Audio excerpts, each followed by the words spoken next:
G'day, Demon fans, and welcome back to the Demonland podcast. My name is Andy, and do you hear that sound? That's the sound of the Demon Juggernaut roaring along as we take another scalp in 2026. All aboard, Demon fans. Joining me tonight to dissect another epic win at the MCG is George. Good evening, George. Good evening, Andy. Good evening to Bin Man. Good evening to all our faithful listeners. You've really got to love going home on the train with all those grown adults heading home after the game with those stupid witches' hats on just after their team's been absolutely belted. Yeah, I must say I loved hearing the conversations. I was by myself and I could just hear the conversations between adult Hawks supporters, and it was as if they were bamboozled. They didn't know. They didn't see the Demon Juggernaut coming at them. Also joining us tonight to analyse the win over the Hawks is B-Man. Good evening, B-Man. Good evening, Andy. Good evening, George. Good evening, Demon Landers. I've sorted my mic out this week, Andy. I give credit, George, to anyone who loses a game of footy and still wearing their wizard hat on the way home. I pay respect to that. That's, I will credit that, credit where it's due. What a great day at the footy, huh? What a fantastic performance. Terrific win. The Hawthorn have given all of us so much pain over the years. My least favourite club in terms of,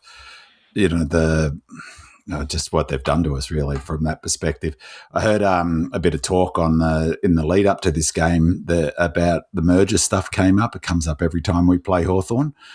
They fair play to Hawthorn. It was 30 years, I think, since. Was it? Since that was the anniversary, right? Okay, maybe that was why the chat was about it. They had 9,000 members, Hawthorn, back then when that merger was on the cards. So credit to them for building, becoming a power club since then. But they were. There was a period of time, I can't remember off the top of my head, but they must have beaten us 12 to 15 times in a row, didn't they? In the bad years for us. Bad years for us. And I was actually pleasantly surprised with I sat up the top of the Ponsford and it was awesome. And I'll talk a little bit about that just in terms of being able to see that game from the top of the Ponsford was awesome. But it was GA up there. And so it was predominantly Hawks. Fair play. I was actually fairly, despite my efforts to get under people's skin, they were all okay. But I did, there was a lot of flashbacks to how smug Hawthorn fans have been in the past. And I remember there was a period where they seemed to take pleasure in physically smashing us. And when we finally broke that hoodoo and beat them, it didn't even come close to paying back the pain that the Hawks have visited upon us over the years. So to get another win over them and to get it wasn't just a win. I felt, I don't know about you guys, but right from the beginning, I thought, right, we're the better team here. Not that I was thinking we were going to win, though I would, 10 minutes into that second half, I thought, yeah, we're going to win this game. But it just was one of those, it's just funny watching game of footy. You can really get a feel for it, can't you? And it just felt like they were responding to us for the entire match. And in that first half, I watched the replay and I never want to hear Gary Lyon commentated game again because he kept on running down the standard of the game saying, it's a pretty forgettable game of footy, yada, yada, yada. Completely missing what his job is, his special comments and provide some analysis is we frustrated the hell out of them. And there's a question about it. And so I won't get to it here, but we outcoached them, King outcoached them and completely frustrated. And the way the game looked, the shape of that game in the first half was how we wanted it to be. We took away all of their weapons, and that's why the game looked like it was, which is what I wanted to hear the person paid to be talking about it and analysing it say. It was just a hopeless bit of commentary, I have to say. But I felt, I don't know, did you guys feel that we were on top? You go, George. Yeah, I thought from probably certainly once the third quarter started, we likewise we were going to win the game, we'd held them, and like we did, we mentioned in the podcast last week, we were able to stop the people like the Amons and the Impies and the halfback players, the Weddles, from doing anything too dangerous. They still got away with it a couple of times, but they weren't able to do it all the time. And and again, we'll talk about it, but I think we outcoached them in the way that we selected our side and where we put the people on the field. But we'll talk about that in a later question. That completely knocked them and took full advantage of their undermanned positions in both ends of the ground. Yeah, absolutely. Although I'll talk about that as well. That's another thing that, it's great when we're winning. So it's much more enjoyable listening to the post-match analysis and stuff when we win. But it still does my head in. Like on the outs, I listen to on the catch-up podcast. I've listened to the SEN on the whatever it's called, the off the bench or something or other, or crunch time, I think, on the Sunday, the review of that match. I've listened to 3AW. I've listened to the ABC post-match. I've listened to another one and bits and pieces here and there. Almost universally, they did not mention our outs, but banged on relentlessly about Barras and Gunston being out. And it's just fine. No worries. Of course, in my preview of last week, I said that they were absolute key. But I made the point that, depending on who you count is our best 23, but we've got a minimum of 6 to 7 of our best 23 out, including Windsor, who this season for us is every bit as crucial to the way we go about playing our footy and our chances of winning as Gunston is to them, in terms of the way that King uses him out of the centre and his leg speed and all of that stuff. And I just found that just so ridiculous, really. Like, that was just way overplayed, the Gunston thing. But you're right, George. We really went to town on taking advantage of that. And I mean, Hawks are always a good team. They're always going to score goals like that, Weddle one. But that's how it felt to me. The goals were like a relief to them. They got a goal. We held them. They get a goal. It's going to happen.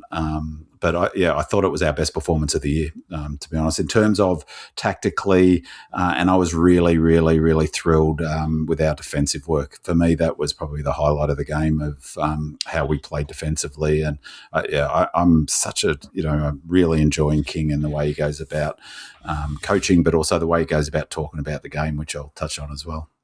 What about you, Andy? I was absolutely wrapped. I said to you before, going into the game, because of their outs, I sort of thought that this is a really good chance for us to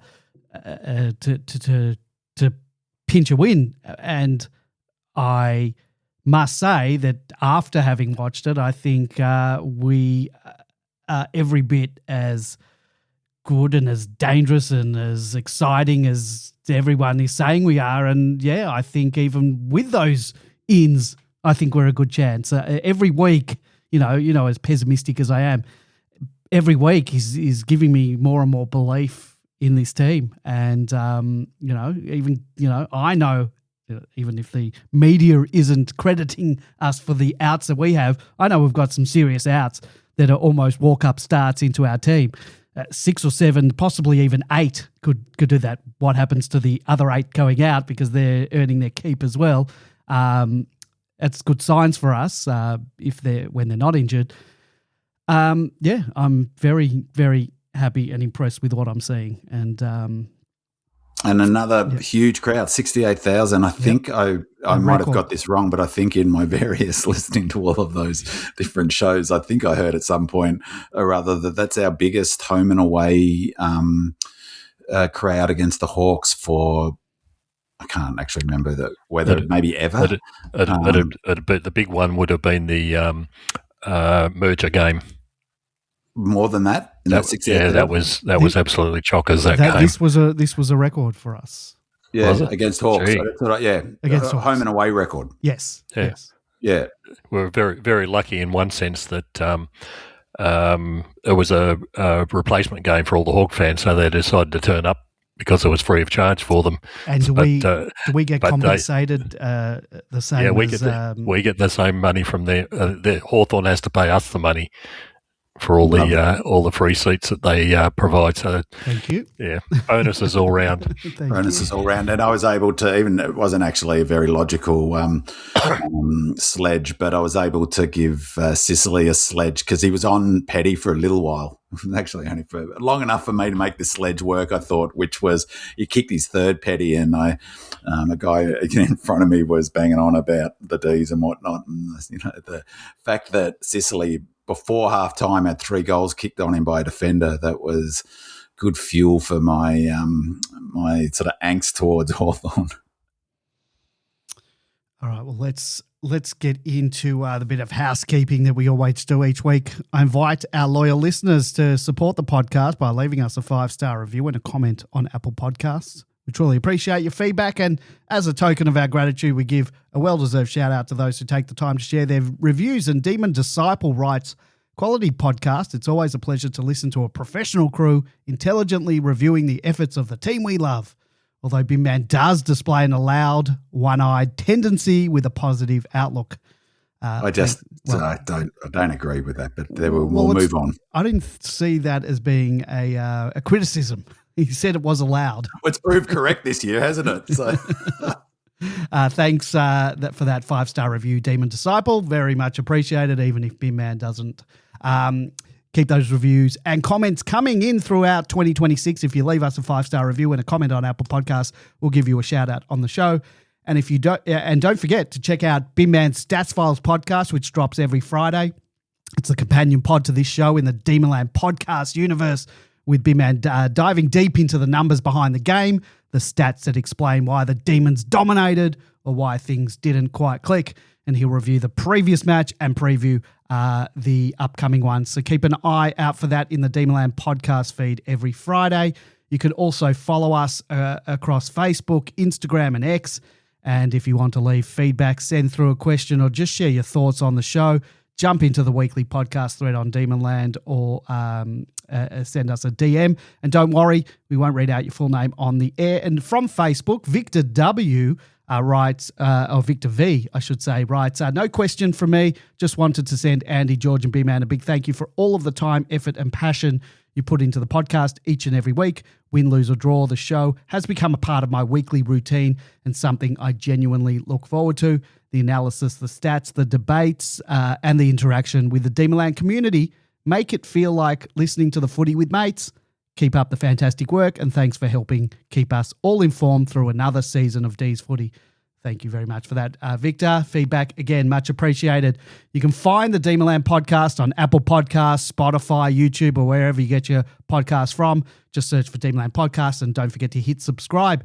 And if you want to join in on the conversation with fellow D supporters, head on over to demonland.com, sign up for free, jump into the forums with fellow Demon fans from across Australia and around the world.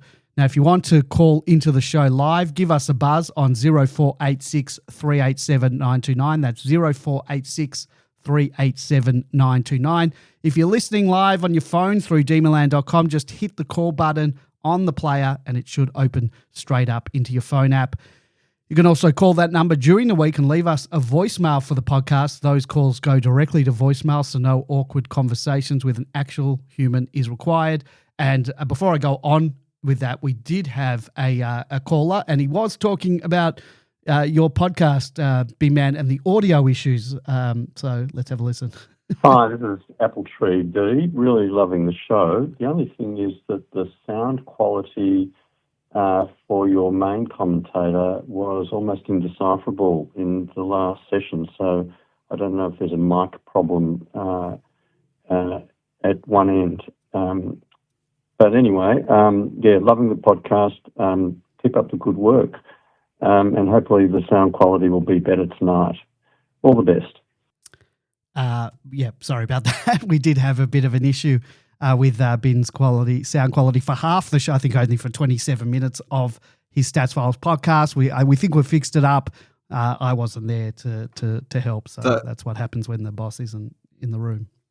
Though, and it maybe also last week, because I don't know whether that default issue was the same on the podcast last week. I didn't listen to the podcast last week. Was the sound? I would have noticed it. I did listen. Yeah, okay. Yeah, he said the main commentator, but then again, you do tend to filibuster most weeks, so you might be seen as the main commentator. I don't know.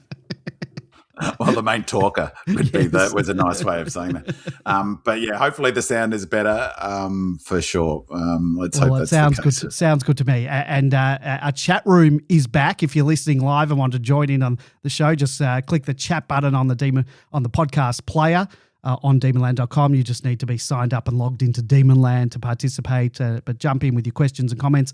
We'll do our best to keep an eye on it throughout the night. And finally, you can catch the Demonland podcast live every Monday night at 8 p.m. on demonland.com. But yes, sorry, there is one final bit of housekeeping. On Wednesday, I'm going to be having a sit-down with one of the breakout stars of Melbourne's new-look midfield, Tom Sparrow, for a chat on the Demonland podcast. I'll post the full interview once it's ready to drop, so check your podcast feed on Wednesday afternoon to listen to that. Big man, you have something to say. And speaking of podcasts, just before you jump into the stats file, Andy, thanks to Mandalorian and also Rude Beauty for just some feedback about the stats file podcast.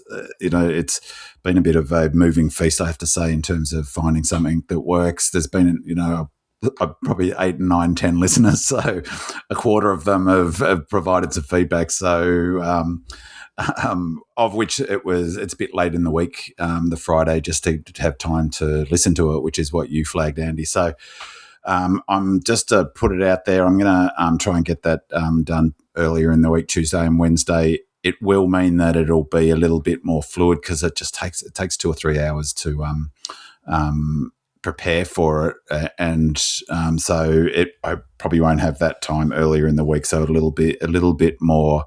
A little bit less prepared, I'd say, but I'll try and get that done Tuesday and Wednesday, Andy, so it's up there earlier in the week. And I'll probably I'll still do the review, but more drill down on, how we won or lost and how it married it up with my predictions from the previous week, of which I felt that this week, if you did listen from the 27-minute mark of last week's Stats File podcast, the sound is perfect, which is good because from that point on, I really hit my stride. And the preview last week, pat on my back, I think, is I got it pretty close to predicting if we were to win, what we would need to do it. And I'll touch on a bit of that tonight in the stats files tonight.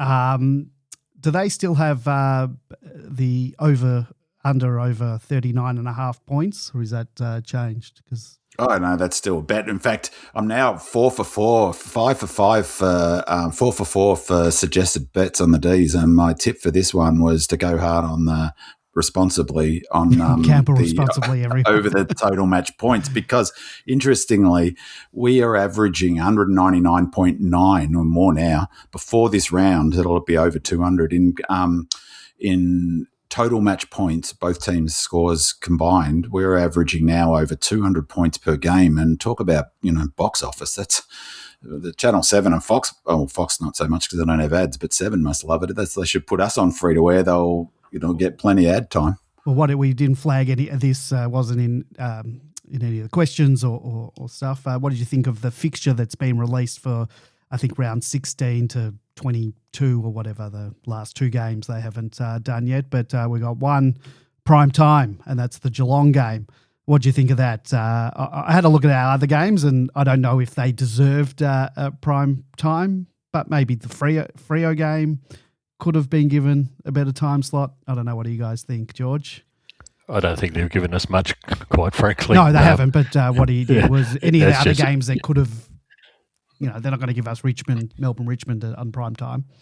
Yeah, exactly. Yeah. My main concern was actually I'm going up for the Gold Coast game, and they gave it to us on a Sunday night at 3:15. Yeah. Or Sunday afternoon, 3:15. Great, fantastic. Once again, 2 teams that are potentially in the top 6. That could have been a Friday night game. Maybe exactly. Maybe the AFL didn't want to show People's First Stadium empty on a Friday night. Yeah, but doesn't do us any favours really. So At least we don't have to watch Carlton and Essendon playing. Well, I mean, there's two aspects to it, isn't it? I mean, there's the footy club aspect, and I guess they want free to wear and all of that stuff, no doubt about it. But personally, I think I'd rather. I hate night games, and I hate night games at the G during the year. I mean, partly because I've been scarred so many night games over the last few years. Need your beauty sleep. You know, as people have been going, the three of us going to the MCG all our lives, watching the D's play, there's definitely come sort of winter and until spring sort of arrives. There's a funny thing at night with the fog comes in, the ball doesn't travel as far, the conditions aren't as good. So just purely from our chances of winning as many games as possible, I think it's great. I'm happy that we're not playing Geelong. Geelong is the only contender that we haven't played yet. And it's great that we're playing them at the MCG, not down at Contender Park. It's just a joke how many times we've had to play down there over the last 30 years. And so I think from a finals perspective, I think it's actually a really good. I'd much rather play 3:15 in the afternoon, even up in Gold Coast. So I think it actually is really good. And just on the fixture, there's two things. This is our hardest block for sure, 100%. If you waited at the beginning of the season, our first 10 rounds are our hardest block. We've got a really good run from here on in. The only contender we haven't played so far, am I missing anyone, is Cats from my perspective. We haven't played them yet. But Bulldogs this week, I mean, last 6 weeks they haven't been great, but I don't think you can write them off as... Well, not writing them off, but they're not a top 4 contender. I'm talking about premiership contenders. Okay, and of the premiership contenders, I have in order Lions, Sydney, Freo, and then Cats is my top 4 in terms of real contenders, and then Suns and Hawks just outside that. And we've beaten the Hawks. We've beaten the Suns. We've beaten the Lions. Play them both again. We pushed the Swans, and we ran with the Dockers for 3 quarters after getting jumped. Freo again at the gym. And we play Freo again. And so, you know, I think that we've now got a pretty good sense of where we've like what our level is. But our hard yak is out of the way now, and we've got a lot of games in Victoria and the run home. I'll say it again though. I said it last week. It's going to just be a bugbear of mine. Hopefully, maybe it'll work in our favour. I don't know, but it is so ridiculous. Just so ridiculous that we don't have a bye to round 16. It is really unconscionable from the AFL's perspective. And there is no way, there's zero way, absolutely no chance that the AFL would have given us a round 16 bye, no bye until round 16 if they thought we were a top 6 contender or a top 4 contender. They just wouldn't have because it's completely inequitable. And so, you know, maybe the silver lining is that we'll get there and we'll have our wins. But I think that, and that maybe it gives that, you know, a lead time to really plan and do the loading and the work that needs to be done to peak come finals. Because we'll be playing finals, 100% sure. And for me, the big key issue is, you know, we've got to finish top 6, so we're not playing in that wild card round. All right, we did have a call and they hung up. If you want to call back, give us a call. But let's get into the stats files. But it's a condensed version of everybody's favourite segment, the stats files. But B-Man, you're about to take us through before you take us through the key numbers and trends from the Hawks game.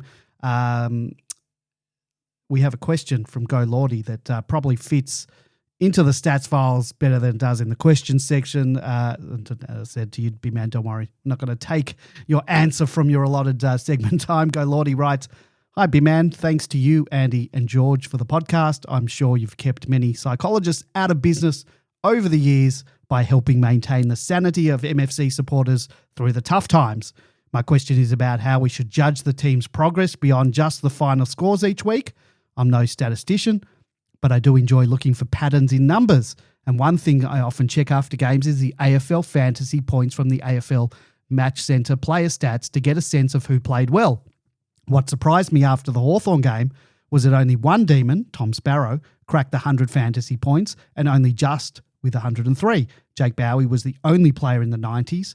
Compared to our other games this season, they are relatively low numbers. In the previous 9 games, we've only once before had just one player score over 100, which was against Brisbane. More often, we've had 2 or 3 players over the ton, and against Carlton, we actually had 4. But what really caught my eye against Hawthorn was the spread of contributors. We had a season-high 8 players score in the 80s, giving us 10 players with 80 or more points, equaling our best spread of the season from the Eagles game the week before. To me, that suggests we may have reached a point where almost half the side is consistently contributing at a real solid level each week. I don't know exactly where the lines are between elite, excellent, and above average performances in fantasy scoring, but it feels like having 10 players scoring 80 plus every week is probably a very healthy sign. So my question is, are AFL fantasy figures actually a useful way of assessing team-wide contribution and progress, or am I reading too much into the numbers? So, big man, it's really interesting because it does speak to a team-wide contribution rather than individual dominance. Do fantasy numbers actually tell us anything meaningful about system performance and balance? And I think I recall that you aren't such a big fan of the raw numbers that are used for AFL fantasy in stats analysis because they only take into account the total number of possessions and stuff like that, and not the effectiveness of those, those stats. The short answer is no, not particularly. It is not the fantasy stats. They're cumulative stats. They look at they're based just on numbers, data, champion data statistics, but it's probably the important thing is what its purpose is. The purpose of the fantasy stats is like Supercoach is for a competition and to evaluate fantasy performance. I think Supercoach does have some effectiveness part of it. It does component. Only in the way that they award points. So, for instance, it's weight statistics based on effectiveness. So a hard ball get, for example, is worth more than a loose ball get. An effective kick is worth more than an ineffective one. That's how they weight their points. So that's how they get. But it's just to that's in Supercoach. I think AFL Fantasy is even less than that. They just go purely on kicks, marks. Has got some weighting, I think. But it comes from a period of time when, if you note on the stats file, I don't even talk about number of disposals anymore, or never. I never have, because they're really of no value anymore. They're meaningless. And the fantasy things is about accumulating points for a competition. It's not for a purpose. And the difference is, so my recommendation, for Go Lordy, if that's what he wants to look, is, in my view, is the most effective model is the champion data player ratings, or the AFL player data, which is designed with champion data. The champion data player ratings, as I understand it, if I'm correct about this, is a more granular version of the AFL player ratings.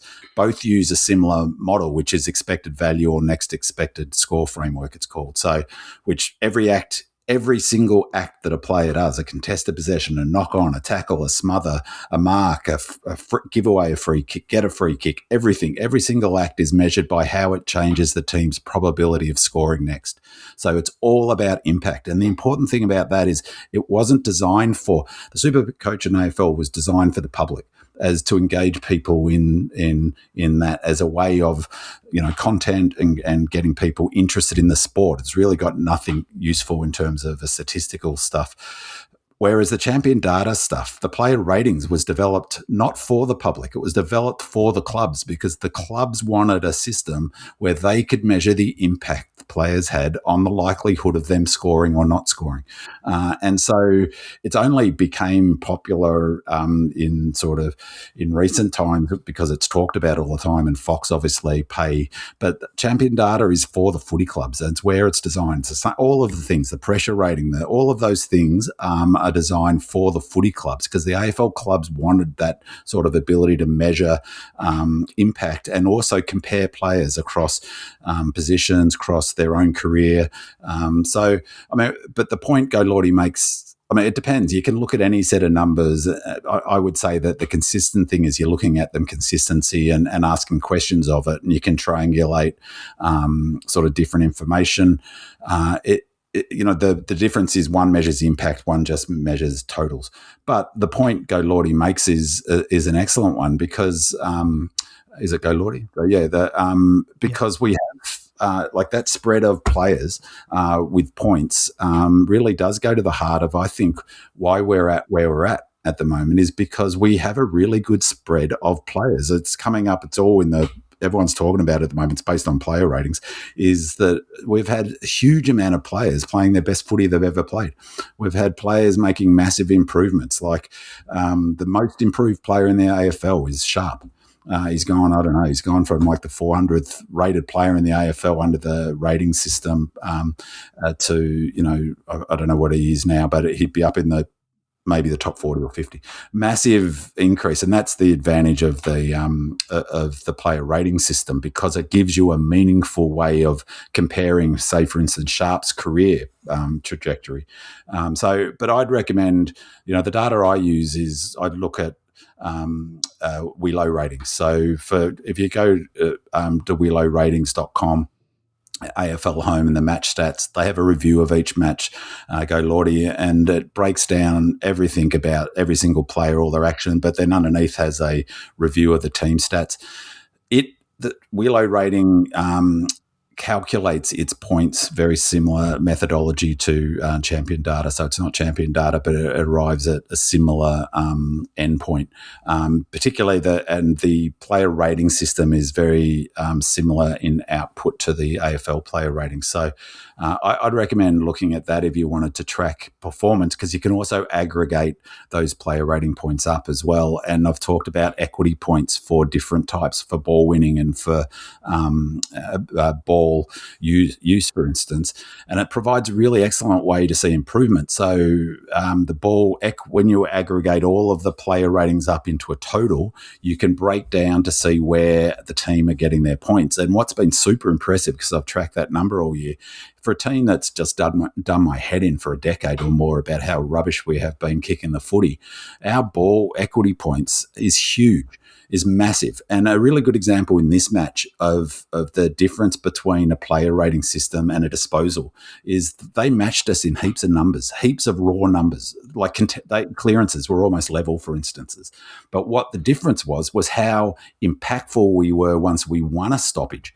And so we got massive player rating points when you aggregate them all up. We got massive points for what we did post-stoppage because we put them to the sword. When we won a stoppage, we hurt them. When they won a stoppage, they did nothing to us, essentially. So yet under the fantasy model, you'd get almost the same amount because they got very similar number of hit-outs. They got almost the same number of raw clearances, raw stoppage numbers. We had a little bit more than them. So under the fantasy model, they would get similar points for all of that. Under the player rating model and the equity model, is we smashed them out of the park for that because we turned those stoppages into scores. And in fact, that was the difference in the game. It's why we won the game.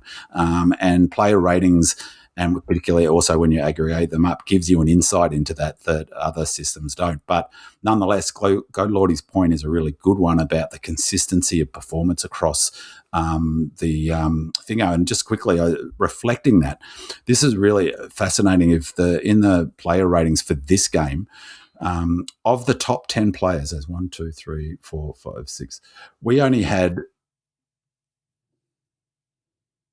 We had four players in the top 10 rated players on the ground. It was Chandler. It was our top rated player, 21.2. His second week in a row above 21. Awesome. 20 is considered an elite game, all-Australian level game of footy. The next player was Dylan Moore, who got coaches' votes. This was a really huge surprise, and this is one of the reasons I really like the player rating system, because I never would have guessed this. The third highest rated player on the ground was Sicily, 18.2 player rating points. Massive. That's a hugely impactful score, particularly for a defender, because one of the criticisms of the ratings model is defenders often there's a sense that defenders are marked harder because it's harder for them to impact score, and it's easy for them to do a turnover that takes player rating points off. John Newcomb was next. Max Gawn was the fifth highest rated player on the ground. Weddle, then Turner and Harrison, Petty and Connor McDonald. So it sort of picks up the point that Go Lordy's making, is that in fact we didn't dominate. We got a really, really good spread of our mid-tier players playing super well. And then you've got a big block of players, Bowie, Lever, Langford, Bailey, Fritsch, Sparrow, Laurie and Sharp, all who were like the 13th to 18th best players on the ground. And so the point, Go Lord has arrived at one of the same points, is that's a fantastic spread of, contribution, and that's picked up in those fantasy points on a sort of stats level. You can really see it really clearly in the player rating points. But you can also see it in things like I heard today, the goal kicking. We've had some phenomenal amount of goal kickers this season, and even in this match, it was spread around. We're really not relying on one sort of player or system. And just a final point on that is going back to my point about Gunston and Barras, seems to me they've got a problem defensively. If their system can be and with Gunston, if their offensive system, Hawks, and their defensive system can be so disrupted by moving those two players out of the team, they've got a problem. One of the strengths of Goody is his defensive system was so good that it didn't really matter if May got injured or Lever got injured. Someone could come in and play that system. So, that would be my view on those numbers for sure. All right, we have another question before we get into the meat and potatoes of the stats files this week. Gornhub, great name, writes, would love to hear the panel's thoughts on marks inside 50, particularly from Big Man from a statistical perspective. Watching the game, I noticed by the second quarter that we were getting well beaten in that area. At one stage, it was 12-5 in Hawthorn's favour. Even by the end of the game, it remained one of the biggest statistical differentials on the AFL app. What stood out, though, was the contrast in scoring efficiency. Despite losing the marks inside 50 count, our goal efficiency was 32% compared to Hawthorn's 21%. So my question is, do you think this reflects an intentional shift in game style? Are we becoming less reliant on the traditional high-marking forward setup and more focused on pressure, chaos and ground-level scoring? Because whatever the approach was, it certainly seemed to work in this game. So, Big Man, we lost marks inside 50, but we're far more efficient. Was this an outlier for this game? And if not, does this point to us evolving into a more dangerous ground-level scoring side? There's a lot in that, and there's probably bits and pieces that I'll touch on through in other questions, actually. The sort of, from my perspective, the short answer, and I've been talking about this all season, is that I think that King has sold everyone a bit of a shell game. Everyone still, it does, again, it goes back to my frustration with the poor level of analysis in footy, is everyone still talks about we're run and gun.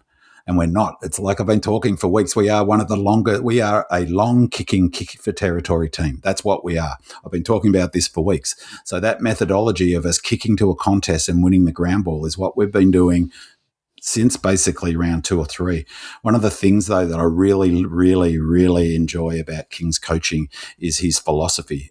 I talked about this on the preview pod, is there's sort of 2 types of coaches, or 3, because one's a hybrid. And, Goody and Pagan, for instance, Fagan, I should say, here's our way we play. This is our methodology, like he was like that in 21 to 23. You respond to that, and good luck to you. Go for your life. At the other end of the scale is coaches like Mitchell, like Brad Scott, who say we're going to have some fundamentals to our game, the way we play, like move the ball quickly, make sure we move it from the back half. This is Melbourne, but the fundamentals, pressure, all of those things. But it'll look different, slightly different every week, the most common criticism, a good one, is he had no plan B. That idea that he was tactically a dunce, which I thought was ridiculous. And I just think, it spoke to his approach that he took. But King, I think, is very influenced by Brad Scott. And I heard them talk, him interviewed on 360 last week. And Brad Scott was talking about the fact that at the Cats, he's moved completely away from the idea that you have one way of playing. He talks about them playing differently every single week with the fundamentals, and I think really believe that King has taken that on. So in terms of that question, I think that it's a one-off in the sense that they designed it for that, to take advantage of us winning the contest. I said in my preview the key for us was to win the contest and win stoppages. That would be we would win the match if we could do that, and that's what we did. He clearly looked to take advantage of it. If you watch some of the goals, just watch all the goals. Almost half of them are tapped. They're not even going for the mark. They are literally, it's a set play. They're knocking it down in front. And the best example of it is Laurie's goal. Laurie, the two examples of that was great because he ran from the other end of the ground to get to that. But that was a total set play, the little hand that Jefferson put down. He wasn't even going for the mark. He just literally tapped it to the ground. Laurie hits and scores. So I think that was a tactic that they brought into this game. But we've also been playing that way all season. We are the number one for scores retention from long kicks down the line. We're number one in the AFL for scores from long kicks down the line. We are a long kick territory team. We had 500 more metres gained by kicking in this game than Hawthorn. We go towards our goal, although we did less in this game. I thought we moved the ball laterally a lot more, and I think we looked to stretch them. So I really think that in that question, really, why did we do that this week, was something specific to tactically that King brought into this game. But it does reflect how we're going about our footy, which is kick long to a contest, bring the ball to ground, make it predictable, have someone in front of that contest and win those ground ball gets and contest. And we absolutely shellacked them in that space. So I think, in many ways, I hate to say this, in many ways, they're the key philosophies of Goody. Win the contest, kick long down the line, win that next contest, and that's the way we're playing. So horses for courses to a degree, but it also speaks to King's philosophy. For all the talk about run and gun, yada, yada, yada, the fundamentals is pressure, intensity, contest. All right. Well, that ends the question component of the stats files. If you want to get into well, all right. I won't take my 10 minutes. I picked up some of those things. But last week on the where am I? I'm just trying to find my document there. On the preview, I talked about what how do we win, and for me, how we won was how I thought we would win this game was go fast. When Freo did that in the last quarter against the Hawks, they absolutely smashed them. They kicked the last 5 goals of that match, win the clearance and scores from stoppage battle, match their physicality, stretch their defensive height-wise, interrupt their ability to get their zone defence set up, which is one reason why the Hawks, by the way, like that deliberate high disposal method. I thought to do so we had to go super quick, run at them, high handball metres gain game. We couldn't let Sicily, Eamon and Impey control the tempo of the game and deny intercept marks. Some of that I got right, some of it got wrong. We didn't actually go that quick. We did at times in the last quarter, we did 100%. We went hard at them, and really, our ability to score quickly, I think, is one of the most sort of important ways that we're playing footy at the moment.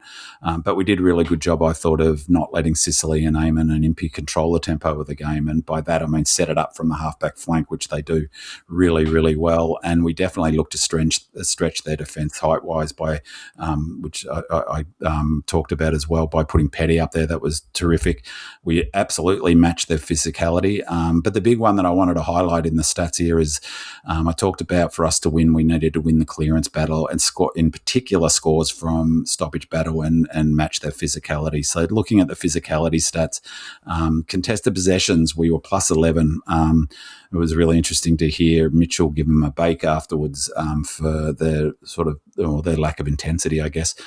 We're plus 11 for contested possession. We're plus 14 for ground ball gets, plus 9 for post-clearance contested possessions, and we're post-contested possessions, and plus 12 for ground ball gets, which is what Mitchell, he highlighted that number in his post-match presser.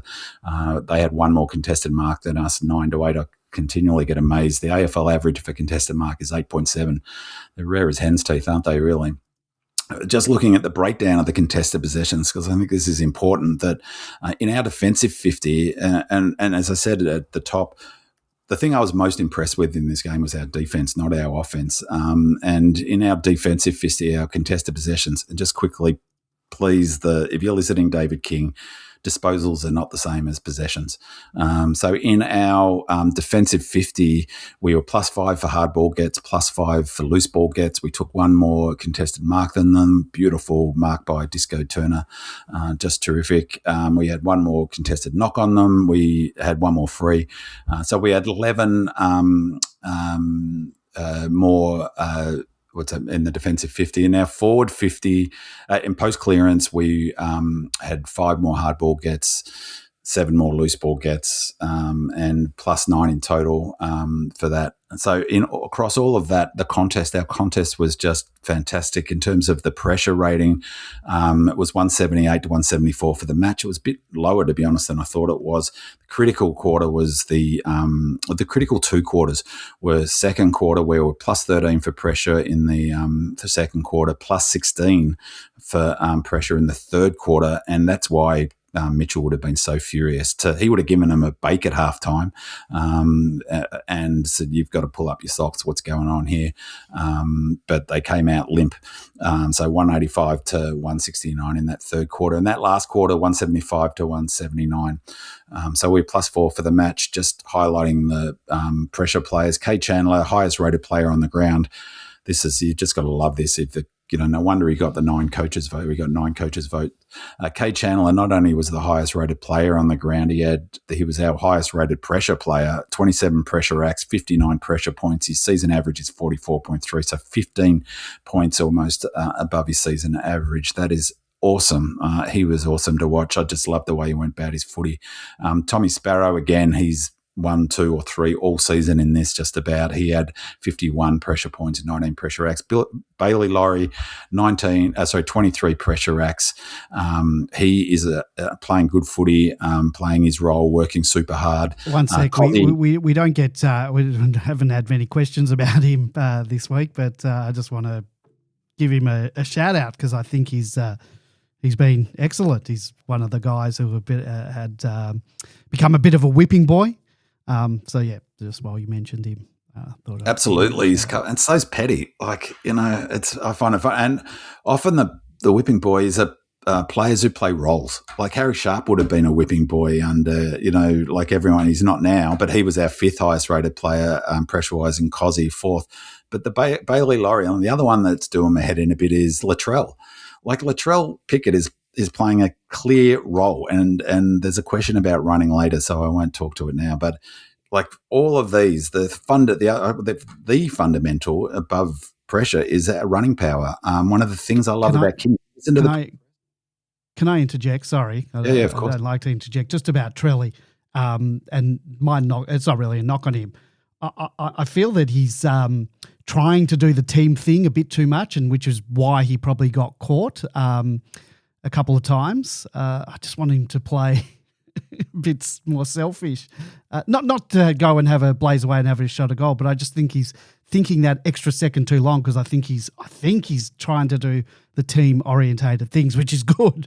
But sometimes you just need to play on instinct, and I think he's not playing on instinct at times. Anyway, that's just my thoughts. Yeah, I mean, there's also maybe someone could have told him he was hot, like, in terms of getting tackled. But really, to be honest, in that situation when he got tackled, he actually was motioning to the players to come lead at him. Yeah. And just in that second he did that, it was just, he lost concentration, awareness of what was around him. He got caught. Anyway. And look, he's gonna have his moments, but you can't have your cake and eat it too.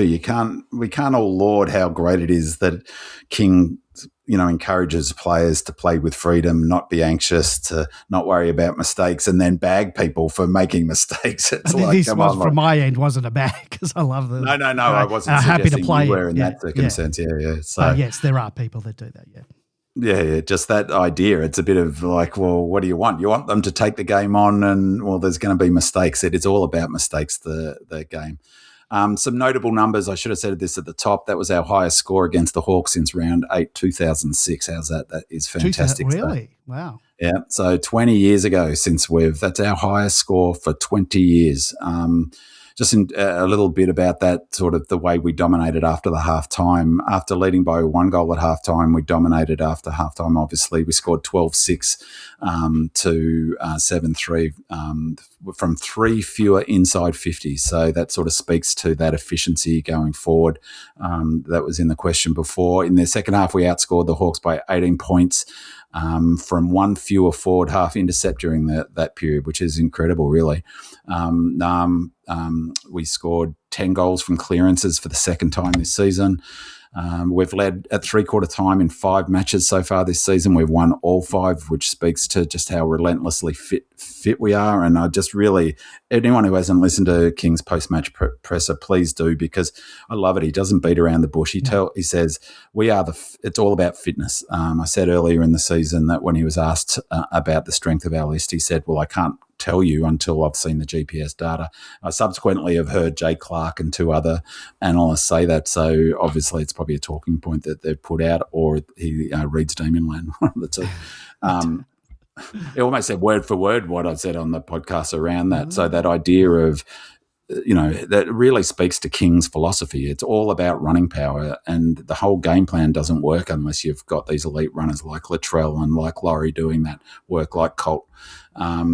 In the first half, we won 8 intercepts in our forward half, but we only scored 2 behinds, but we really turned that around in the second half. We scored 4 goals from 7 forward half intercepts in the third term, and it really spoke to how we got hold of this game. In fact, we matched them for turnover. They're a turnover team. It was 58-61.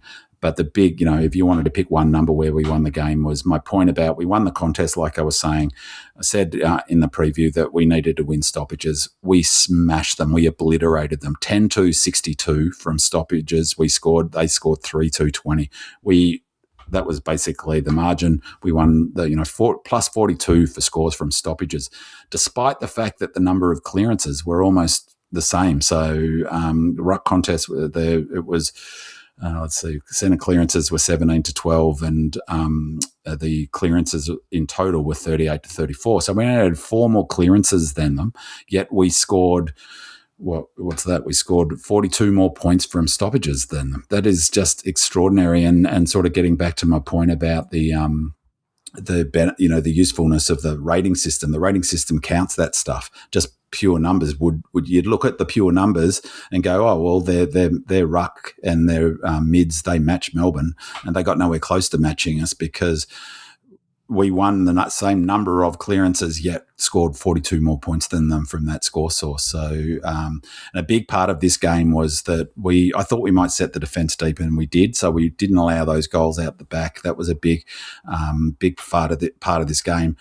52 of our points began the origin of the score chain was in the forward half. It just showed how well we trapped it in our forward half, and that pressure that ground ball gets, all of those things that were sort of part of that question before were really clear. Just the other scoring one was 26 points from centre bounce, 4-2, 26 to 1 goal. Super impressive performance in terms of our stoppage and clearances. All right. There we go. All right. Fantastic. Thank you, Big Man. Look out for Big Man's stats files dropping on a Friday with a bit before. Wednesday. Could be before if you get lucky. With a bit of a preview as well of our upcoming match against the Bulldogs. But before we get into talking about next week, let's talk about this week. And let's get into our questions. So Wells11 writes, I know we're all riding high at the moment. Well, I certainly am. Anyway, so this might not be the ideal time to ask a question like this, but do you think we might actually be a genuine threat in 2026? Coming into the season, I was hoping we might sneak into the top 10, but realistically, I expected us to finish somewhere in the bottom 4. So for the conversation to have shifted this quickly to whether we could be a legitimate flag contender feels almost surreal and probably a little premature. I wonder if you 3 have any thoughts. So, let's chalk me up as one of those who thought that we'd finish in the bottom 6 again this year. Maybe that was just my MFCSS fueled negativity talking, but coming into the season, my main hope was to simply I just wanted to see signs of improvement. I expected gradual growth, not the genuine rise up the ladder that we've seen, and certainly not this quickly. And I definitely didn't expect us to be already be getting talked about as potential top 6 or even top 4 smokies capable of causing some damage. So my MFC SS tendencies aside, though, I'm genuinely now bullish about the Ds. I love the way we're playing. I love what we're hearing from the coaches, from the players, and more important, we're actually seeing those messages play out on the field. It's not just talk. The footy is fun, aggressive, dangerous, all the words they've been saying about us, and what's not to love about that. And part of me is just waiting for the Scooby-Doo moment where the mask gets ripped off and we're exposed as frauds. But every week, my eyes are telling me otherwise. This group, it looks real. At 7-3, I honestly think wildcard talk is now almost a given. I hope this is a wooden bench. Can we make the top 6? Why not? Top 4 might depend on what's going to happen over the next 2 or 3, 4 weeks. And if we can sustain this form and get a decent run with injuries, then suddenly anything is possible. So, George, am I getting ahead of myself here, or is there something genuinely building with this group that could make us a legitimate threat this season? I also was like, in the same vein as Wells 11, I thought if we're lucky we might make top 10, probably still somewhere down the bottom of the ladder. But the reality is, and the outcomes that we've witnessed is quite remarkable. We're actually 2.5 games clear of 11th at the moment. It's those, because we've banked 7 wins, and probably 10 wins will get you into the finals effectively, or whatever they call finals. We're certainly heading in the right direction. And more importantly is the teams that we've beaten, or at least taken it up to. We've played Sydney, we've played Brisbane, we've played Freo, we've played Hawthorn now. Geelong is really the only one out of the top echelon that we're yet to find our way. But what I also find amazing is the cracks are starting to show in some of those top teams. You look what Geelong did to Brisbane on the weekend. Yeah, absolutely creamed them. Yet, last week we're all saying Brisbane was, where's the next flag for them? Sydney barely held on against Collingwood at their home ground. The only player they're missing was effectively Goulden. Freo are certainly running hot, no doubt there. Hawthorn we've just beaten, and they were one of the top contenders as well. So, it's amazing. We're doing absolutely everything right, and as Binman said, this was the hard batch of games that we had to play in these first 10 rounds. We've got what we'll see, hopefully, is a lot of easier type of games, but injuries is definitely the big question mark over not just us, every other team. We've seen what happened to the Bulldogs in particular. The Suns when they were missing a couple of their good players. It's just something that you can't do much about. But most of our injuries have been, apart from Myercheck, the rest of them have not been soft tissue type injuries. We spoke about previously the number of hamstrings and soft tissues that are prevalent in the league now because the game seems to be so much harder and faster. But we're hanging in there quite well comparatively. So it's looking good for us. At 10 games into the season, it's hard to see us certainly not missing out on finals by any stretch. And if the others keep falling in the way that they do, it might be better than that. Ben, anything you want to add? I mean, it's a question. I don't know if there is one, there isn't, but I put a post on Demonland today is that the whole question of depth, as I've talked about, is a chimera. I mean, we've got 6 or 7 of our best players out. I did some analysis before this round of the top 6 sides. And look, I talk about this every year, is injury, as George noted there, is the key determinant of success. So any likelihood we can't lose our key players. Obviously, it's a bit about who.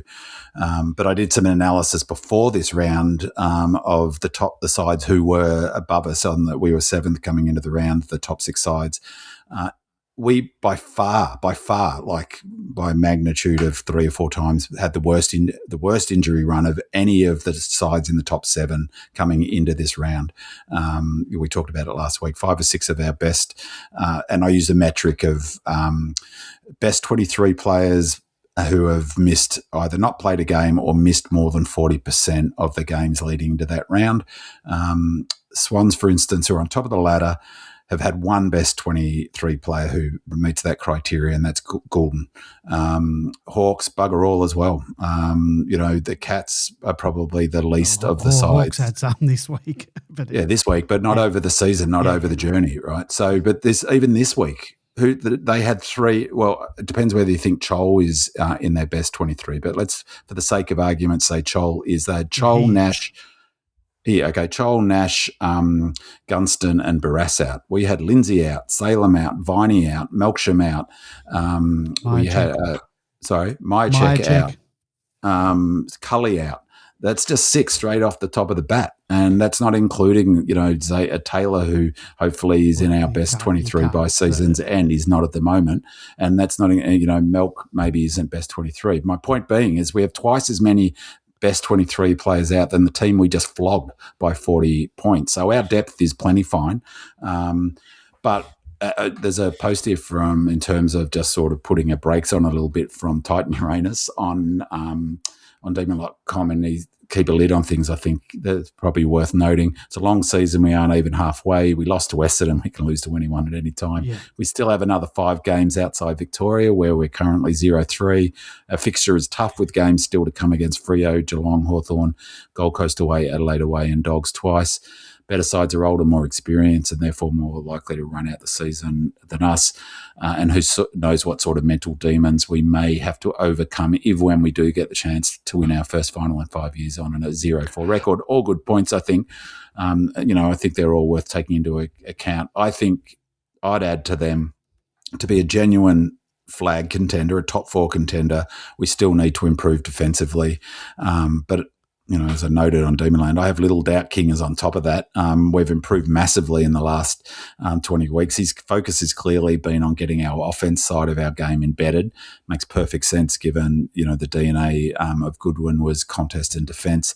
And I think in the last 2 games, particularly the Hawks games, we were a big step in the right direction in terms of our defence. We're impressive, super impressive defensively in both games, with the exception of that last quarter against the Eagles. But even then, we sort of hung tough, I thought. So that would be my question mark. I think we're a season away from being a true contender, but, there's examples through the years, isn't there, of being in the right place at the right time. And the most recent one was the Dogs coming from outside the top 4 in, 2016? 2017. So 2017. So, you've got to be in it to win it. For me, the critical thing will be finishing top 6. George's point is absolutely spot on. We're 10 points clear of Collingwood. That's essentially 3 games clear of Collingwood in 11th place. So, I think for me, the key will be finishing in that top 6 and avoiding that wildcard weekend. Gone of the Dead writes, I'd love for the panel to discuss the coaching finesse of King. I know a lot of Hawthorn supporters blamed their outs, but I honestly felt like they were completely prevented from playing their usual game style. To me, it looked like the Demons not only imposed our own brand of football, but also made specific defensive adjustments that almost totally shut down Hawthorn's ability to use the corridor. They just looked lost at times and unable to generate any real flow or overlap through the middle of the ground. A lot of that, in my opinion, came down to coaching decisions and tactical setup. So I'd be really interested to hear the panel's thoughts. Big man, I saw a lot of whinging online from salty Hawks fans, blaming their outs, and we've talked about that. But how much credit do you give King and the coaching group for the way we completely disrupted the Hawks structurally? What did you notice tactically from the Ds that specifically shut down Hawks' corridor game and their ball movement? How much of that do you put down to coaching preparation and in-game adjustments, which I'm always really impressed with? I think it was huge from Stephen King in this game. I thought he coached terrifically and had, on the tactical front, gave Mitchell a bit of a touch up, I reckon. Structurally, the obvious one was, and I talked about this in the preview, one of my questions coming into the game was how were we going to exploit Barras not being in the side? He's really critical to the way they structure up. Obviously, he's a good player and he's strong physically, but Great he interceptor. really... Yeah, he's an interceptor, but he also allows, in particular, Sicily to really dominate as an interceptor, takes their best forward. I wondered whether they'd push Maxi forward. I did actually say, there's a chance they'll put Petty forward, and that's what they did. So that was a start of it, and that was really clever. We got 3 first quarter goals or first half goals directly from that. That was a big factor. That question before about knocking it to the, our ground ball gets inside 50, that was all part of that same strategy to look to really exploit the Barras not playing by putting it up in the air, not allowing them to intercept mark. And I think we had one more intercept mark than them for the match. So we took that away from them, which we needed to do. I thought that was really clever. The thing that I wondered also in the preview last week is what I think they did is they set their defence really deep. I thought they might try to generate a quicker to exploit their lack of run. When you watch the game, it told me one thing right from the get-go. They were using width kicks much more than they have all season. And when teams do that to another team, that's what Freo and the best teams were doing to us last season because we weren't fit enough. We didn't have the running power. That's what we were doing to them, and it told me a really interesting message, which is why I really recommend listening to King's presser because he talks explicitly about our fitness, our running power, our athletic profile, and the work the high performance team have done. They looked like they came in with a tactic to run the Hawks off their legs, which says to me the Hawks have got a running problem because if other clubs are targeting that aspect of their game at this stage of the season, that for me, that would be a flashing red light. If I was a Hawks fan, totally, that's a big issue for them. But they set the defence really deep and Hawks really love, particularly Gunston, but they really love to get those goals out the back, almost like Pagan's paddock to leave that space out the back that Watson runs onto and Gunston and runs back towards the goal with a flight of the ball. We took that completely away, played back shoulder, played deep, and we made the ground long, and we also used the width. The other thing we did tactically is I thought we might do a little bit less, we'd let, like we did against Brisbane, because they've got a very similar ball movement style, Hawks, to Brisbane, with lots of deliberate kicks and short marks. Against Brisbane, we let them come all the way up to the logos before we pressed up. We pressed up a little bit harder, but we put mega pressure on their next kick and also the handball receive. And we had them kicking backwards, and that was clearly a tactic that they looked to do. And they didn't have the Lions' ability to kick their way out of trouble, I didn't think. And they don't have the handball overlap game to take advantage of that aspect of it. So I thought our pressure on the receiver was first class. To me, that was a really big part of the tactical win. But clearly the other one was, like I mentioned, is that how we leveraged our competitive advantage from clearances.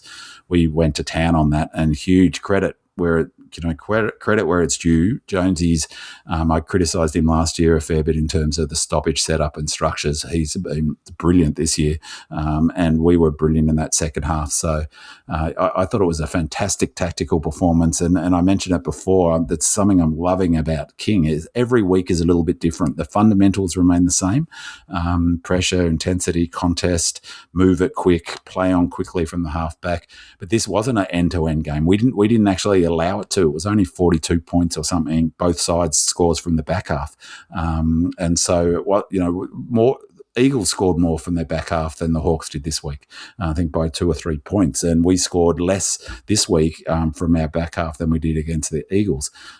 So for me, that was all part of that tactical, the thinking coming in, and everything you did worked, including putting Petty forward, of course. Return to Glory says, by all accounts, CJ referenced feeling less anxiety playing under King, which I thought was a really interesting insight into King's philosophy around player management. it also perhaps hinted at some of the shortcomings of CJ's previous coach. I'd be interested to hear your thoughts on that dynamic. Does it seem like players genuinely feel more comfortable taking risks and making mistakes under King without fearing immediate repercussions? And Gorge Onion writes, really interesting observation, and it lines up with a lot of what I see in my work with athletes. What CJ is describing sounds like a shift in his window of tolerance. When the coaching relationship feels safe, the nervous system stops wasting energy on threat detection, and that capacity can instead be directed back into performance where it belongs. King seems to understand something that can take some coaches a very long time to learn. Psychological safety isn't softness. It's actually the foundation for risk-taking, growth, and development. The whole allowed to make mistakes aspect is incredibly important here. From an acceptance and commitment therapy perspective, what King may be creating is an environment where errors don't need to be feared, solved immediately, or suppressed. They can simply be acknowledged, learned from, and moved through, which is how you build psychological flexibility under pressure. When athletes stop attaching themselves to thoughts like, I stuffed up, I'm a liability, they're able to stay present and focus on the next contest rather than spiraling mentally. What CJ described as less anxiety is probably less sympathetic overdrive, essentially a nervous system that no longer feels constantly braced for threat. And when players feel safe, they're far more capable of learning, adapting, and backing themselves in when it matters. A lot of sporting clubs and people in leadership positions talk about growth mindset, but many abandon those principles the moment short-term results become the priority. At this stage, King genuinely seems like he seems like the real deal in this space. A lot of it comes down to the environment you create from the outset. And Kev writes, I love the mindset of this group at the moment. What really stands out to me is that when we make mistakes, we don't seem to dwell on them or carry them into the next contest. The players just move on and attack the next moment. The whole side looks like it's playing with freedom and has genuinely brought into the coach's messaging. Godey says one of the players mentioned on the radio after the game that if someone F's up, King accepts it and backs them in rather than making them feel the weight of the mistake. I think that's a really important point. Obviously, no player wants to make errors, but when they know they're not going to be crucified for it, it probably frees them up to play with far more confidence and instinct.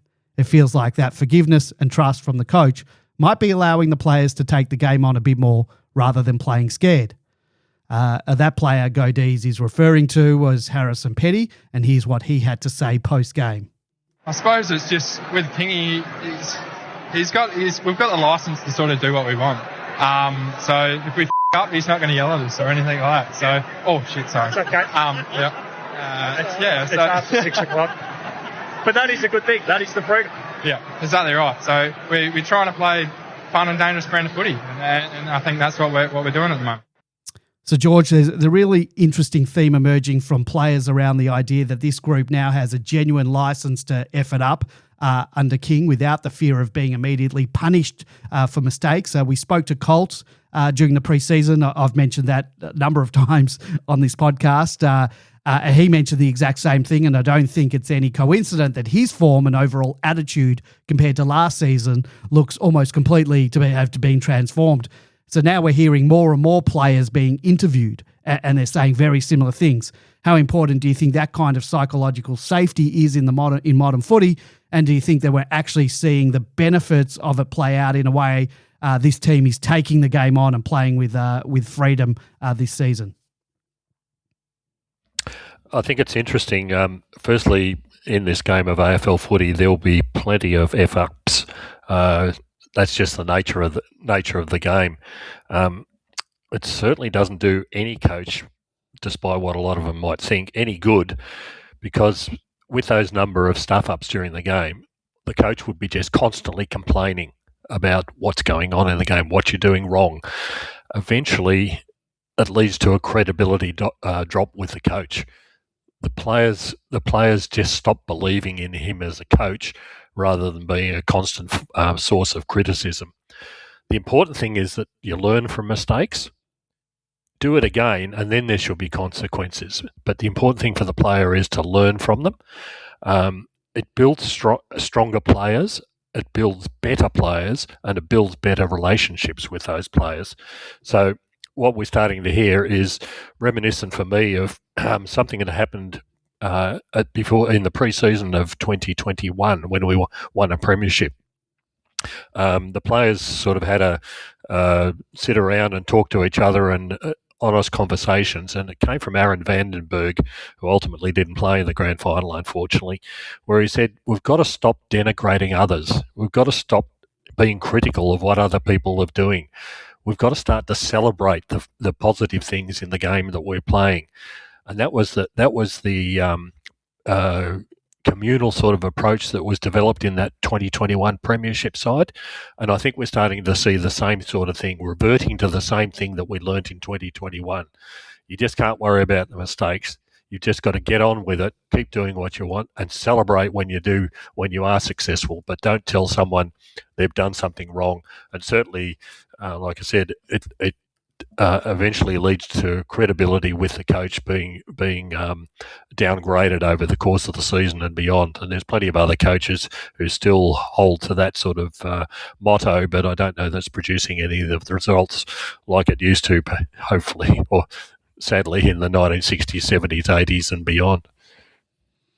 Yeah, I concur with all of that, George. I'd add I love Stephen King's emotional intelligence. And I love how transparent, I've said this a few times, but I just love how he talks about footy. He doesn't hide behind bullshit. So he has come out and talked about the importance of fitness. He's come out, and the first coach I've heard explicitly talk about how far the players run, how fast they run, what he demands of them physically, how much running is required, all of that aspect of the game, which is so central to the way footy is played, and particularly now the way it's become a running game. He doesn't talk in silly sort of half coach speak. You know, he's just great to listen to. They don't have to worry about what the subtext is. He just tells you, where it's at. He talks about this era stuff. And as George said, I mean, the game is, even the very best footballer, the very best kick in the AFL only goes at 73, 74% by foot. That's 26% of the time they miss their target. The very best players. And so, it's a bit like baseball or cricket. You can't, if you dwell on your mistakes, you're not going to perform at the level. And he not only obviously understands that, but he, it's embedded in his philosophy. It's embedded in the team. You hear it repeated by players over and over again. Not only going for it is that creative, is actually encouraged to make mistakes. Absolutely back up. And we saw a couple of examples this weekend where mistakes were made. I think one by Jefferson comes to mind. And, 30 seconds later, he kicks a goal. And he's in the contest because he's not scared of making a mistake. I happened to hear that on the way home. I listened to a catch up on Spotify of that interview with CJ. It's hilarious. And it goes to this sort of mindset of, come on, what is possible? He was pumped, and, he brought up anxiety. He said that he was anxious. And I wonder whether, Mitchell's strikes me as a bit of a hard man, my way, the highway type vibe. And so it's interesting that CJ's come from that, and Goody's a bit like that too. CJ's come from that environment and he feels less pressured. But one of the funny things about that interview was he caught himself afterwards, but it got out nonetheless when asked about, how they're going, how far could you go? He said, we could go all the way, he said, before he caught himself. And I just love that sort of freedom, one, to say it, but two, I thought it was an insight into what King is talking to them about. He was asked about that in the presser. He was asked, what's your ceiling? And he said, well, we think we can win every single game we're involved in. That includes going all the way. And so for me, that's sort of similar. Not only are we're not afraid to make mistakes because that's what King emphasizes. He also emphasizes what's possible. And I think that the energy at the club is terrific, and it really, I feel like there's a mutual sort of osmosis between the crowd and the energy in the team. And in that last quarter, I don't know about you guys, it was just electric, the vibe at the MCG when we got rolling.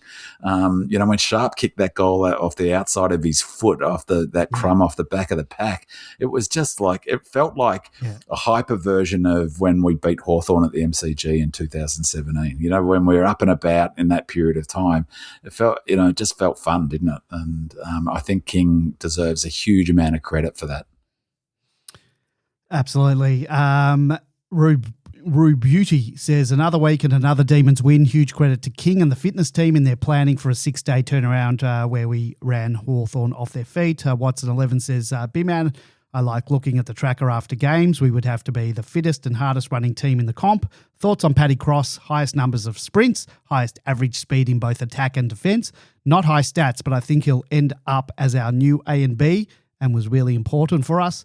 Red and Bluebeard writes, it's been mentioned that we really ran over the Hawks in the final term, although we probably eased off a little in the last few minutes, which allowed them to get a couple of cheap late goals. Even so, by the final siren, I had the impression that quite a few of our players looked absolutely gassed. Do the statistics back up the idea that this was a similarly demanding high-intensity game to the Swans match? So, B-Man, the fitness and running capacity of the sides becoming a real talking point. We're running games out really well, in my opinion. What are the stats telling you, if anything? Or at the very least, what are your eyes telling you? And also, any thoughts on Cross and his running ability and the likeness to a favourite son of yours, A and B? Well, I think this is a really important question. And I think that if you love footy, your starting point at the moment needs to be your athletic profile. The other thing that is everyone's talking about it in the media, and CJ said the same thing, our athletic profile. I've heard that now probably more times this season than I've heard ever cumulatively in my whole time I've followed footy. Athletic profile, meaning exactly like a player like Cross, who's an elite runner, can cover the ground at speed, or like Nibbler. Every team needs 6, 7, 8 of them. They're already talking. The footy shows are already saying they're worried about Hawthorn because they don't have the quote-unquote athletic profile. It is the most important thing in footy. If you don't have the ability to run the way Melbourne are running at the moment, you are not getting anywhere close to a flag. Full stop.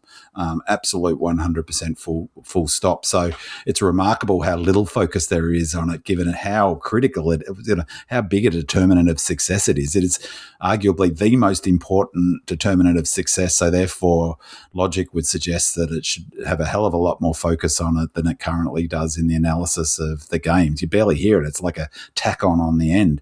But it's, George mentioned 21. That 21 season was Burgess. Burgess got us believing that we were the best running team in the AFL. We're saying that. Our 21 flag was built on running power. We were miles ahead of every other team. Everyone leveled up. It's really interesting to see the drop-off in Adelaide's fortunes. Corresponds exactly with the Burgess leaving the Adelaide Footy Club. It is so... Left?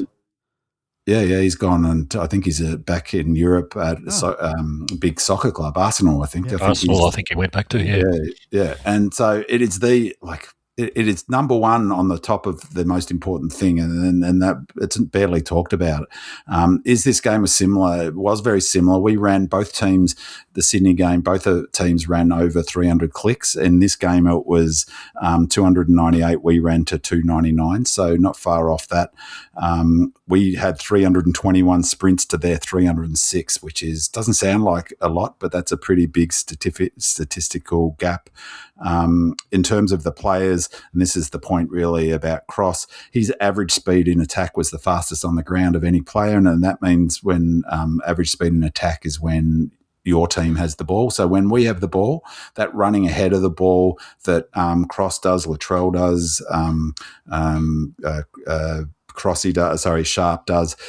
That's what allows you to get that player ahead of the ball, which, going back to that question about marks inside 50, which I didn't fully answer, that's how you get marks inside 50. You get that breakaway, which Hawthorn did more effectively than us, but we clagged up our thingo. Paddy Cross was the fastest player on the ground when we had the ball, 9.8 kilometres. Latrell was second, 9.3. Langford was third. In defence, Paddy Cross, the top 5 players' average speed in defence was when the opponent has the ball. So this is critical running because it means your ability to stop a switch or to shut down a scoring chain or a disposal chain. top five, 4 Hawthorn players, which was interesting. They were chasing tail a fair bit. Number 2, though, was Paddy Cross. So he was the average speed and defence equal number 1 with Amon. So Amon was average speed and defence was 9.4 kilometres an hour. So was Paddy Cross, 9.4 kilometres an hour.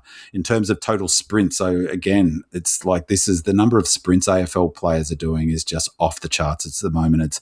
The game is changing right in front of our eyes in terms of the athletic profile needed to play at the elite level. Total sprints in this game, number 1 in this was Paddy Cross. There's that name again, 29 sprints. The next was McGuinness for the Hawks, 27. Langford was 5th with 22. Repeat sprints, interestingly, Giath was equal second with 4.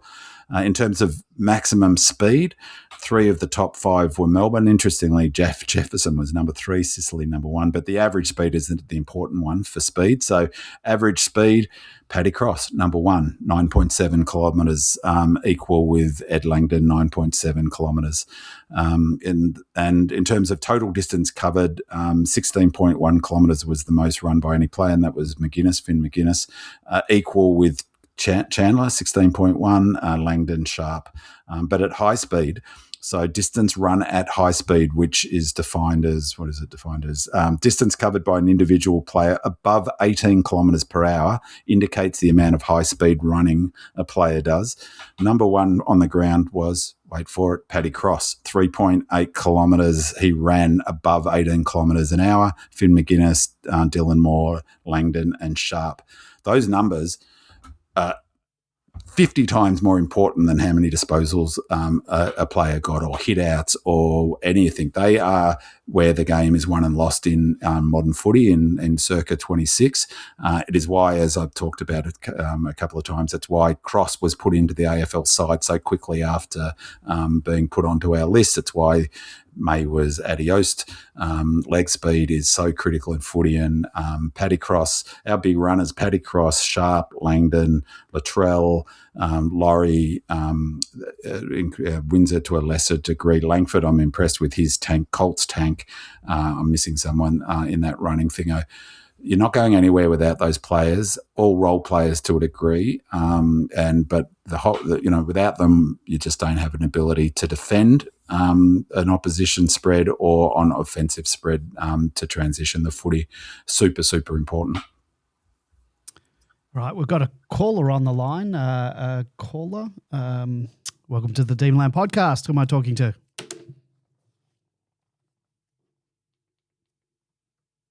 Hello, caller.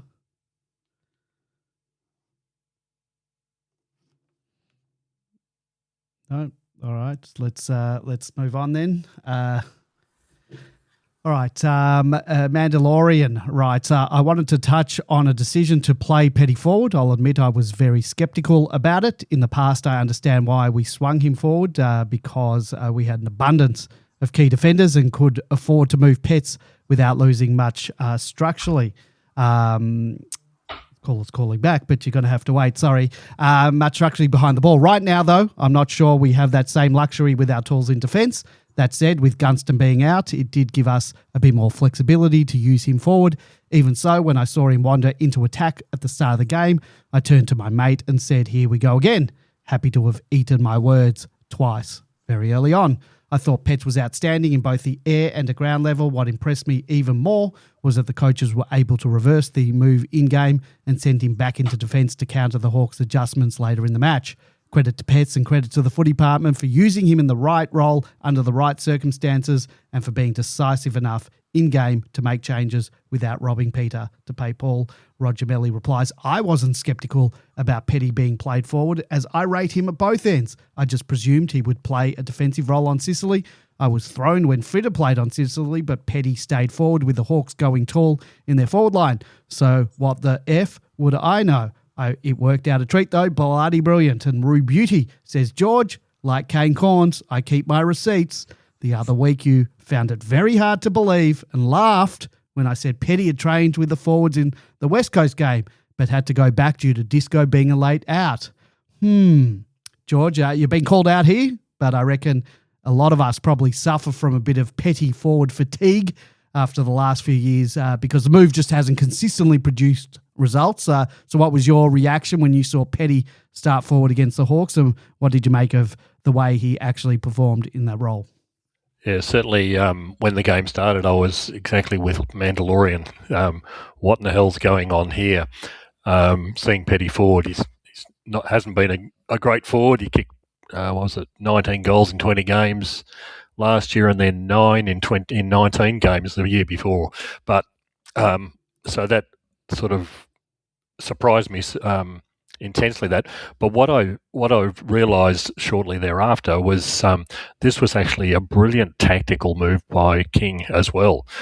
As a result of Gunston and Barrass being unavailable, if you looked at Hawthorn's previous game, Gunston, out of 11 goals that Hawthorn kicked, Gunston kicked 6 and Watson kicked 3. So between the two of them, they've kicked 9 goals out of 11. So Lewis, the previous game, had kicked 1 goal. That left basically Lewis as the sole forward along with Watson. Now, Colt did a great job of absolutely covering Watson pretty well for the whole game. So that left down the back line, it left CJ, Disco, Howes and Lever to cover off Lewis. And that's effectively what they did for the whole game. So it wasn't just Petty moving forward. It was the fact that we didn't need him down there and we could cover off all their defensive side as well. Down the forward line where we've put Petty, all of a sudden we've got Petty, JVR and Jeffo down forward. And the Hawthorn back line without Barrass consists of Battle and Sicily effectively as their talls. So we've got, down the back line, we've got 4 players playing on 1, and down the forward line we've got 3 players playing on 2, and that frees up other people in the forward line, all the smalls who produce the results for us ultimately in the end. So it was a great tactical move just to exploit the lack of both Battle and Gunston, and it really points out how fragile Hawthorn are. That if they lose 2 players like that, and you know most teams would suffer with that sort of quality player, but the fact that they really were exploited in this particular game by simply putting 1 or 2 tall players in different locations from our perspective, it really showed them up in a big way. And what's more, the ease of, down the forward line, the ease at which Petty marked and Jeffo marked, simply because there wasn't anybody competing with them. So it was a brilliant job on behalf of King. You probably won't see it all the time because it's horses for courses, these sort of things. You might see something different next week, but the Bulldogs have got a similarly short forward line outside Norton. They haven't got much. So it'll be interesting to see what we do next this coming week. Top summary there, George. 100%. That's so spot on, and that's what King talked about, exactly what you mentioned in the post-match presser. It's not as simple as putting Disco forward, which was clearly a tactical move, so credit there. Fully dependent on those players that you mentioned, CJ, Howes, Disco. They were tall. They had 3 talls back there, Hawks. Cal, what's his name, Deer being one of them, who wasn't very effective. But nonetheless, they had 3 tall players. King made the same point that you just did, is that the tactic only works if those 3 players all play tall enough and make sure that we don't get hurt for lack of height in defence. And they all were brilliant. I thought CJ's reading of the ball was fantastic. Just on CJ, it was hilarious, really, because I was going, go CJ, and the people around me, the Hawks fans, were laughing. They didn't know whether to have a go at CJ. He was obviously a whipping boy at Hawthorn, is my take on that. So, but exactly right that CJ, Howes, obviously Disco as well, they all did a brilliant job to cover for the lack of another tall down there. And I think that was a really defining part of the game. The other part of it was, it speaks to King's philosophy. He's said really clearly that he puts a high value on players who can play in multiple position and flexibility. And he also says that it's no easy thing to do that. But he's flagged a while ago that he likes the idea of swingmen, and Pets really sort of played the right role in this. I thought gave battle. Who they couldn't work out their matchups, could they, down there? They couldn't work out how to, and it was also part of the connected to the strategy of bringing the ball to ground. So, making sure that it, at the very least it hit the ground. So, really smart move. And also he took his chances. So our kicking has been terrific this season, and Pets was off. Maybe that's also where the confidence comes in. When you're fearful of missing, maybe that was a big factor why we're so inaccurate for the last couple of years, because we're so fearful of missing. You take that away, and that's got to help, I think. Right, we have our caller on the line again. I hope we can hear you. Caller, welcome to the Dreamland podcast. Who am I talking to?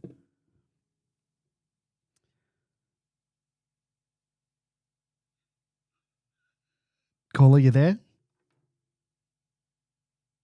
No, I think we're going to have to move on. I'm not sure what the problem is. I can see it's going. I can see call center in the Philippines calling. Yeah, I don't know. I can see audio going in to them. I'm hoping they can hear us, but I can't hear anything going back. I did test it before the show, so it was working. Apologies for that. But yeah. Anyway, let's move on. Dominion writes, would love to get your thoughts on the rise of Tom Sparrow this season. What do you put this purple patch of form down to? Is it simply the result of his increased midfield responsibility following the departures of Track and Clary? In previous seasons, he only seemed to get small bursts through the middle and never really had the continuity or opportunity to fully show what he could do. At the same time, he never quite looked settled enough to lock down another role elsewhere on the ground. It's not as though he's suddenly become a different footballer overnight. The talent and attributes were always obviously there. He's always been a solid and more than serviceable, but this year feels different. He looks more confident and more composed and far more influential around the contest. So what do you think has changed? Is it purely opportunity and role, or has something else clicked in his game this season? So, Big Man, before I get your response, I will just plug once again that on Wednesday I will be dropping my interview with Tom Sparrow. So look out for that on Wednesday, wherever you get this podcast. So Big Man Sparrow suddenly looks like a genuine core piece of our midfield rather than just a handy contributor occasionally rotating through the middle.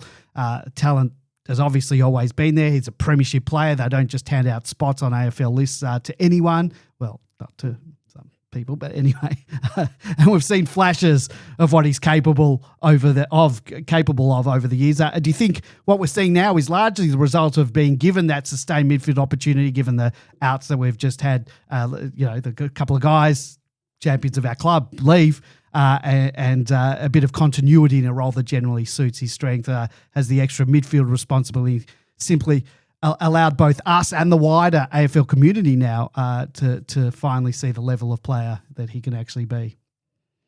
I think they're all definitely part of the mix. He's got more time midfield. I mean, he was really the sort of second banana, wasn't he? He was a chop out for Viney for a long time, or a chop out for Claz, or that's a great question. Obviously, probably you'll ask that of Tom when you speak to him. What a great get, Annie. Good job, mate. And I've got a couple of questions too around that, but I think that would be a great question for Tom. I wonder whether it's as simple as what we were just talking about. You've got a coach who's given everyone some space. It's a reset opportunity. I think that, leaving aside there's a lot of benefits of not getting into the sort of knocking either player, but there's a lot of benefits to Claz and Track not being at the club. Obviously, Sparrow gets more on-field minutes is a practical thing, but I would expect that also creates a vacuum off-field a little bit. And I saw Tommy Sparrow. I went to a function that you invited me to. I think George was there at Kooyong. It might have been 2023, a breakfast thing. It was one of those player things. And it was 3-4 years ago. And, he was talking about his ambition then to be a leader of the football club. He viewed himself as a leader. He was in the leadership group at Melbourne early on in his career.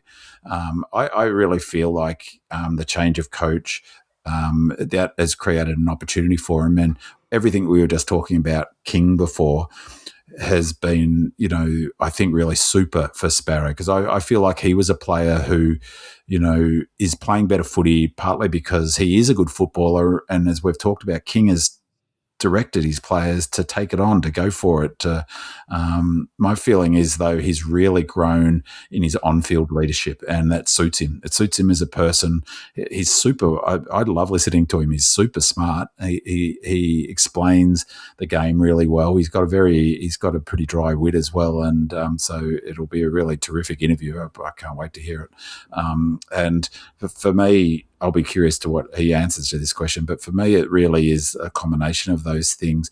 And Claz and Track not being there has created a space for, and he's one of those players who's moved into that space. He's clearly popular amongst his teammates. You get that strong vibe in everything. He's always been a team player. He's also really good kick. He's an excellent kick for goal. He's good overhead. So all these football fundamentals are awesome. And when you get more of the ball, and you can obviously be more damaging. I don't know. What do you guys reckon? What do you think have been the key for his sort of improved? He's been he's in our top 3 for pressure each week. That's definitely one, and he's stood up in all of our most important games so far this season.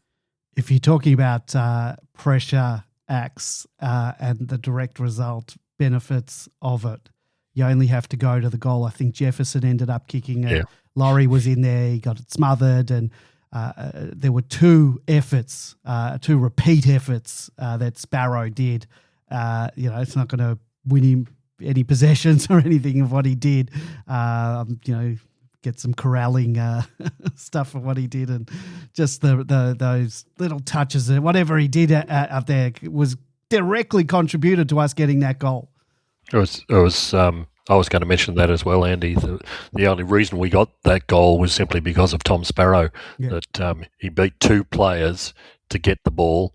Then when they got it back off him, he tackled the second player, which made the ball bounce out freely. That Laurie was then able to get it to Jeffo, and Jeffo gets the goal. And everyone says, "Great goal, Jeffo. That's fantastic." But it was Sparrow that caused the goal, absolutely, utterly, because otherwise it would have been down the other end of the ground.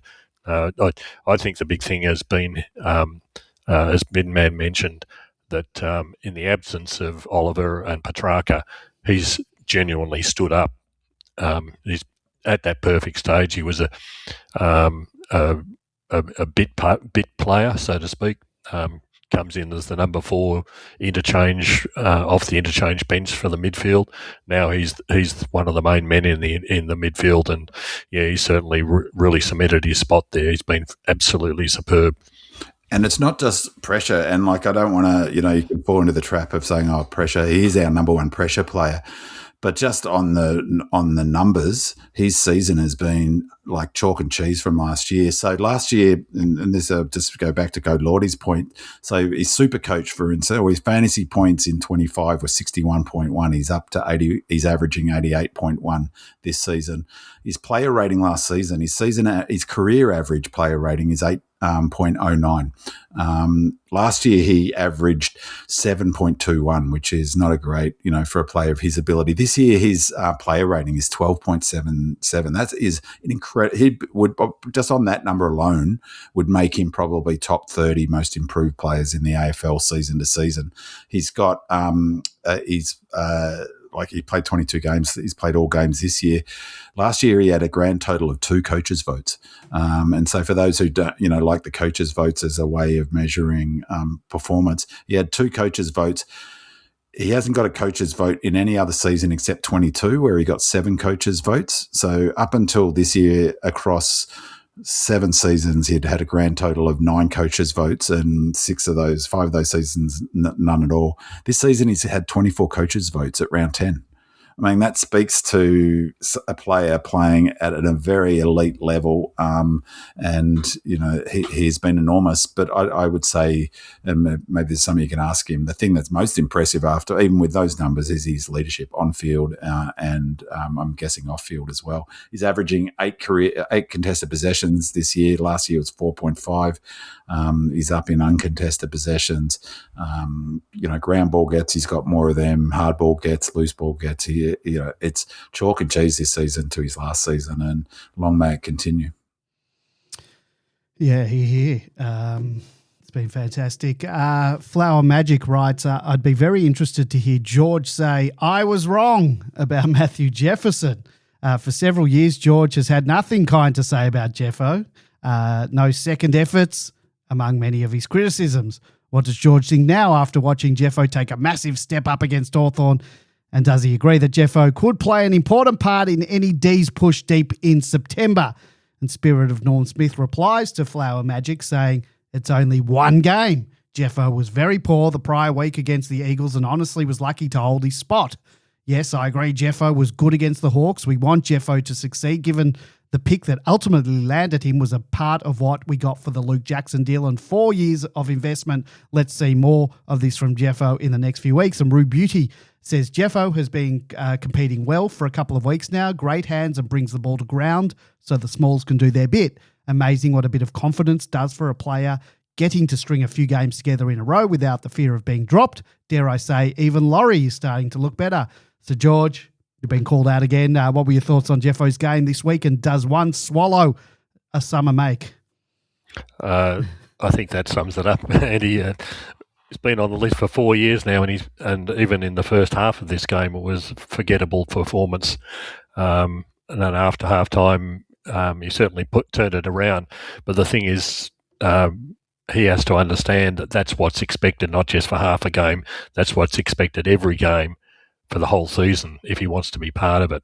So he's got a lot of catching up to do. Yeah, it was great. He's kicked a couple of goals. He was involved in a couple of passages of play, which he was critical in assisting others. So that's great. That's what we want to see every week, Jeffo. So keep doing it. Ben, anything for that? You're on mute. Like our caller, you're on mute. Oh, that's old school. Yeah, I mean, it's a ways to go yet before he's even a best 23 lock in this side. I think you got Mychek, who's going to be pushing for selection when he comes back. Someone's going to have to come out. That said, I think that he's a good example of key position players that you just want to rush players these days, and he is genuinely got good hands. He's good in a pack. He's got funny he's sneaky tall. He's got really long arms. I thought it was definitely his best game of footy. Let's see how he goes. But he definitely creates a matchup problem. And he's clearly had a role to bring the ball to ground in this. And I think, again, I've talked about this a number of times over the years, is, it's really difficult if you don't know the roles players have been assigned.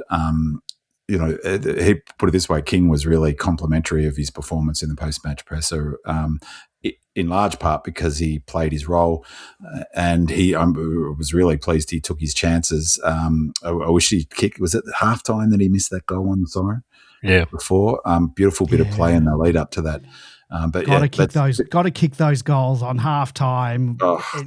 That is the time. How many times has a team kicked that against us right on the halftime, quarter time, three quarter? It can kill a team. Anyway. And there was an absolute soda of a mark that he dropped in that second quarter as well. He wasn't the only one. There was one. JVR too. Yeah, but again, this is where I think King's coaching is like, he is a fella who it feels a bit like a confidence player, like Sam Whedon, and that I saw a mistake he made, and then Paddy came down to him, and there was a Demonland poster put it, that Paddy got to him after he kicked a goal, and there seems to be a real camaraderie, and his journey's got a ways to go yet. In that shares thing, I can't remember, you sold shares or were you holding shares, George, on the thing?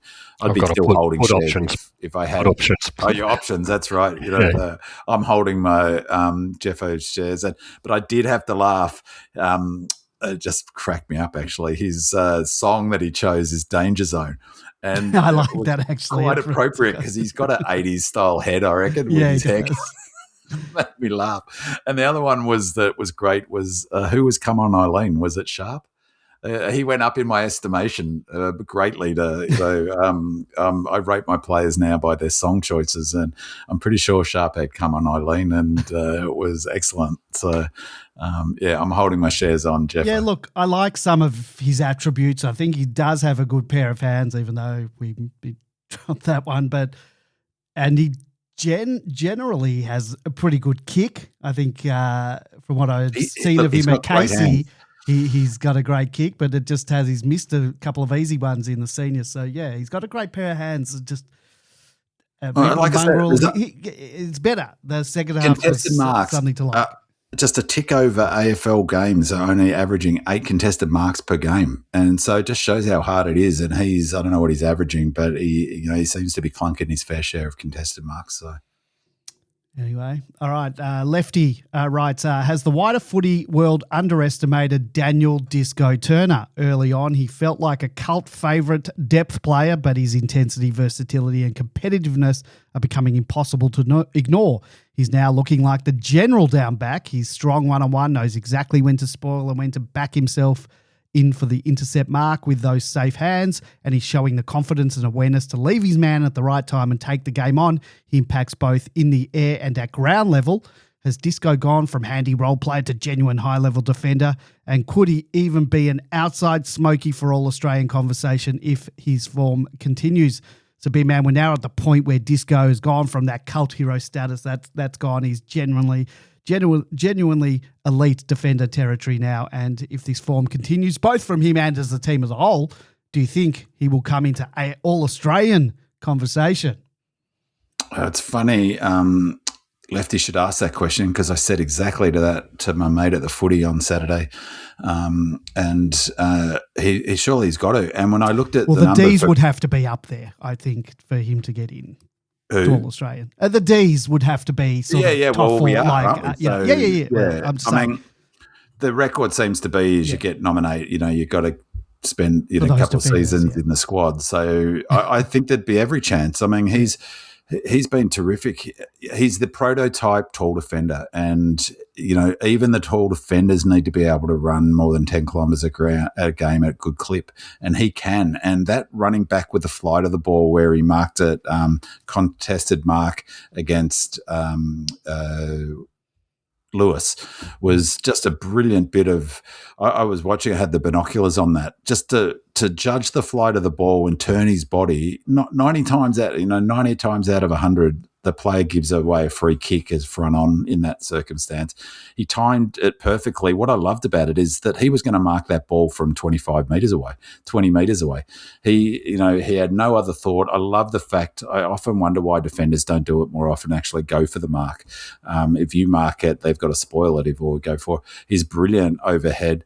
His player rating this season, he was 9.16 last season. So he had a great season last season. It's now up to 10.85. But one of the things that was interesting for a defender, his one-on-one defensive loss last year was 38.2% of the time he lost defensive one-on-ones, 19% this year. So he's basically halved the amount of times that he loses one-on-one contests. And so his tackling numbers are going up. He's gone up. His pressure acts have gone up this year.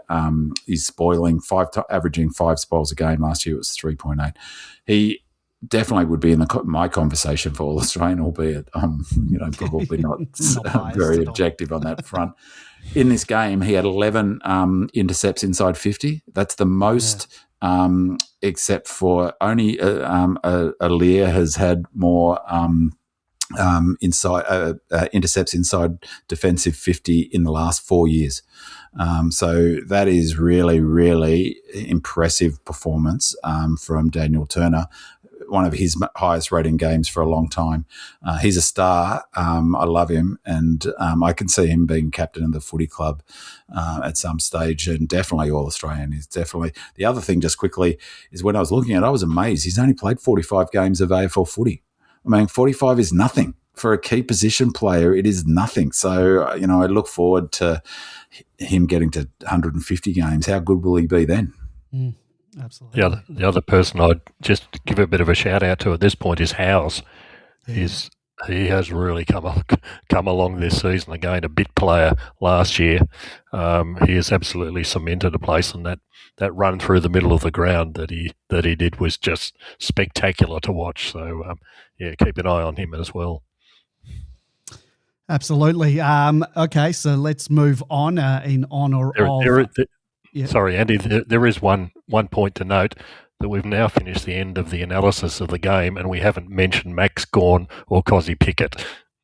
Yeah, but you know what? That happens. We know how good those two are. You know, we could have a Max corner or a Cozzy corner every But it's a game. good point, George, because it speaks to the fact that you didn't need it. Sort of the Sparrow, those mid-tier players. We won this game without Cozzy dominating. Max was impressive, Max of was course. great, His second half was just, I mean, it's annoying me that they're talking now about Grundy and Jackson. And, I mean, if he doesn't get All-Australian on this performance, he's been in our top 3 rated players, top 5 in every game so far, Maxi, although he wasn't in this. Oh, no, he was in this game. Well, I'll tell you one thing. One of those two players, Jackson or Grundy, is going to be very disappointed. Because Maxi's got it. So Max would have to just fall in a heap for the rest of the year not to get it, and then toss a coin between the other two. I think it was interesting in this game that he came up against 2 ruckmen in Reeves and Meek, who managed to get 1 mark between the two of them for the whole game. And Max at least took 5. Yeah, so Meek inherited the donut. That's right. Yeah. So, instead of the earth. Yes. Just the other play we haven't mentioned that was interesting, and I have to say impressed. I got this wrong in my preview. I didn't see him playing as a midfielder, but Rivers slotted into the midfield, and his player rating for this game was 14.3. Pretty impressive game, I thought. Yep, absolutely. One of the conversations that I overheard of Hawks on the train was about Max and the fact that they had 3 ruckmen, and Max still made all of them look like little leaguers. So, and on the tactic perspective, you've got to ask the question: did they go in too tall? And again, I think King just exploited the hell out of that. Yep, absolutely. In honour of the Sir Doug Nichols round, our very own Bim Man writes a question for Andy and George. Who are your 3 favourite Indigenous players who have played for the D's? So I'll start that off. For me, the Wizard holds a really special place in my heart. But he burst onto the scene when I was in my late teens and early 20s, and he was just electric, dangerous, exciting, and genuinely fun to watch. And I'll never forget the 9 goals that he kicked on Queen's birthday in 2000. He could regularly tear games apart and kick massive bags. Then there was Aaron Davey. When he first arrived on the scene, a bloke was pure lightning, and they don't call him the Flash for nothing. His pace was unbelievable, and I still remember him hunting down unsuspecting opponents with those rundown tackles that would bring the crowd to life. And then, there's no one else other than Cozzy. He's just very special. Honestly, I don't think we've seen the best of him yet. If he continues on this trajectory, I genuinely believe he could end up being regarded as one of the top 5 Indigenous players to ever play the game. And I'll just give some special mentions as well to Liam Jarrah and Sean Charles, both incredibly exciting players who could do things on a footy field that very few others could. We just did not get to see enough of either of those 2 incredible talents. So, George, who are your favourite Indigenous players to have played for the D's? And then I guess we've got to reverse it to Big Man for his. I had trouble keeping it down to 3, so I didn't. That's my approach to life, basically. That is the Big Man way. Look, honestly, at the moment, Cozzy is the best Aboriginal player that I have seen for the Melbourne Football Club, and he's in some pretty esteemed company there. But the main reason I put him at number 1 is because people like Liam Jarrah, 81 goals in 36 games. Jeff Farmer was brilliant up forward. Sean Charles was another one, 47 games and kicked 50 goals. Flash Davey, similarly in the middle of the ground. Those players were all absolutely freakishly talented, particularly Liam Jarrah, who burnt out far too early. But the other ones, I think it's too easy to forget, were the players who performed less noticeably, but people like Matty Whelan and Nev Jetta down. Nobody gives any credit to defenders, but completely forgot Nev. Nobody ever beat either Matty Whelan or Nev Jetta in one-on-ones. As defenders, they were absolutely first class, and I don't think that we've seen anyone like them since. But Cozzie's number one, but for sheer gobsmacking amazement, it had to be Liam Jara, I think. Yeah, unbelievable. Yeah, he was something else, wasn't he? Tragedy that he couldn't get more AFL games.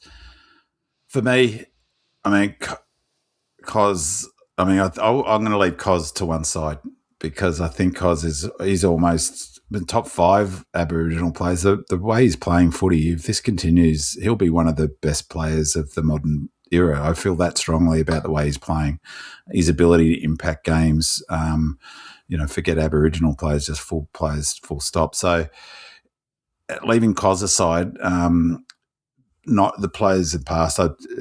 Wiz Farmer's number one for me. He's in my top 5 all-time favourite Melbourne players. I won't no time tonight, but one of my favourite memories of footy is him kicking 9 goals, 1 in the second half, sitting up the top of the Ponsford at the MCG, watching him go berserk after getting dragged late in the second quarter. I forget what year that was, but it was 80. Yeah, 0 goals in the first half and 0, barely a touch.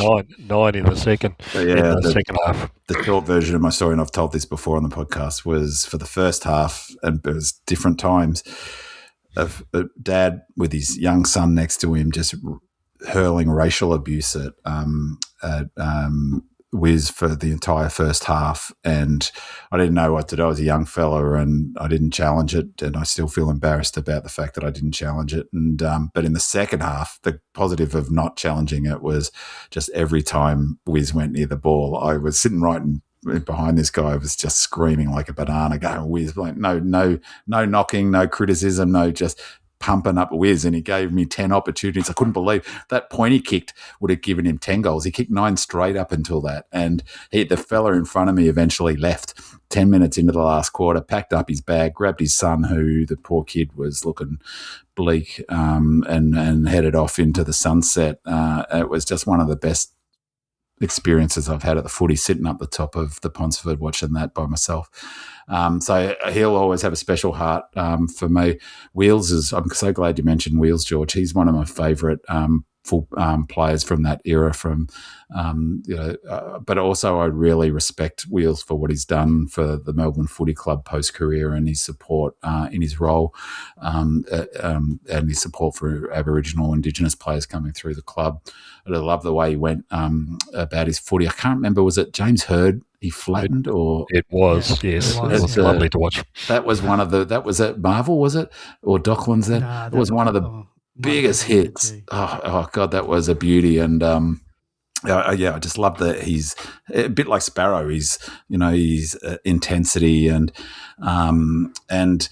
then of course, I mean, Shaw Charles I'd forgotten about, to be honest, but it's such a smooth mover. So Jara for me though is the other one that, like, watching someone play a sport, that it was just amazing what some of the stuff he was doing, some of the marks he took that year in a very bleak year for the Melbourne Footy Club. He was such a fantastic sort of burning bright light for that period of time. So yeah, probably Wiz, Wheels, and I guess it goes without saying Cos is up there. All right, let's move on to something very depressing.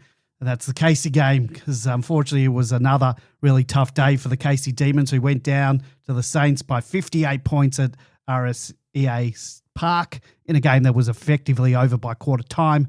Casey was severely undermanned once again with injuries and the fixture overlap with Melbourne, leaving them incredibly inexperienced. In fact, only 2 Casey-listed players out there had AFL experience prior to this season. They looked undersized, lacking cohesion, and were completely jumped early by the Saints side, full of energy and confidence. For the second straight week, Casey endured a horror stretch of footy, this time conceding 7 goals in the opening quarter while going scoreless themselves. Combined with the end of the Carlton game the week before, the Demons effectively conceded 17 unanswered goals across 2 quarters of football. And Tom McDonald was clearly Casey's best player down back with 33 disposals and 8 marks in a really strong individual performance. Riley Bonner also found plenty of the footy.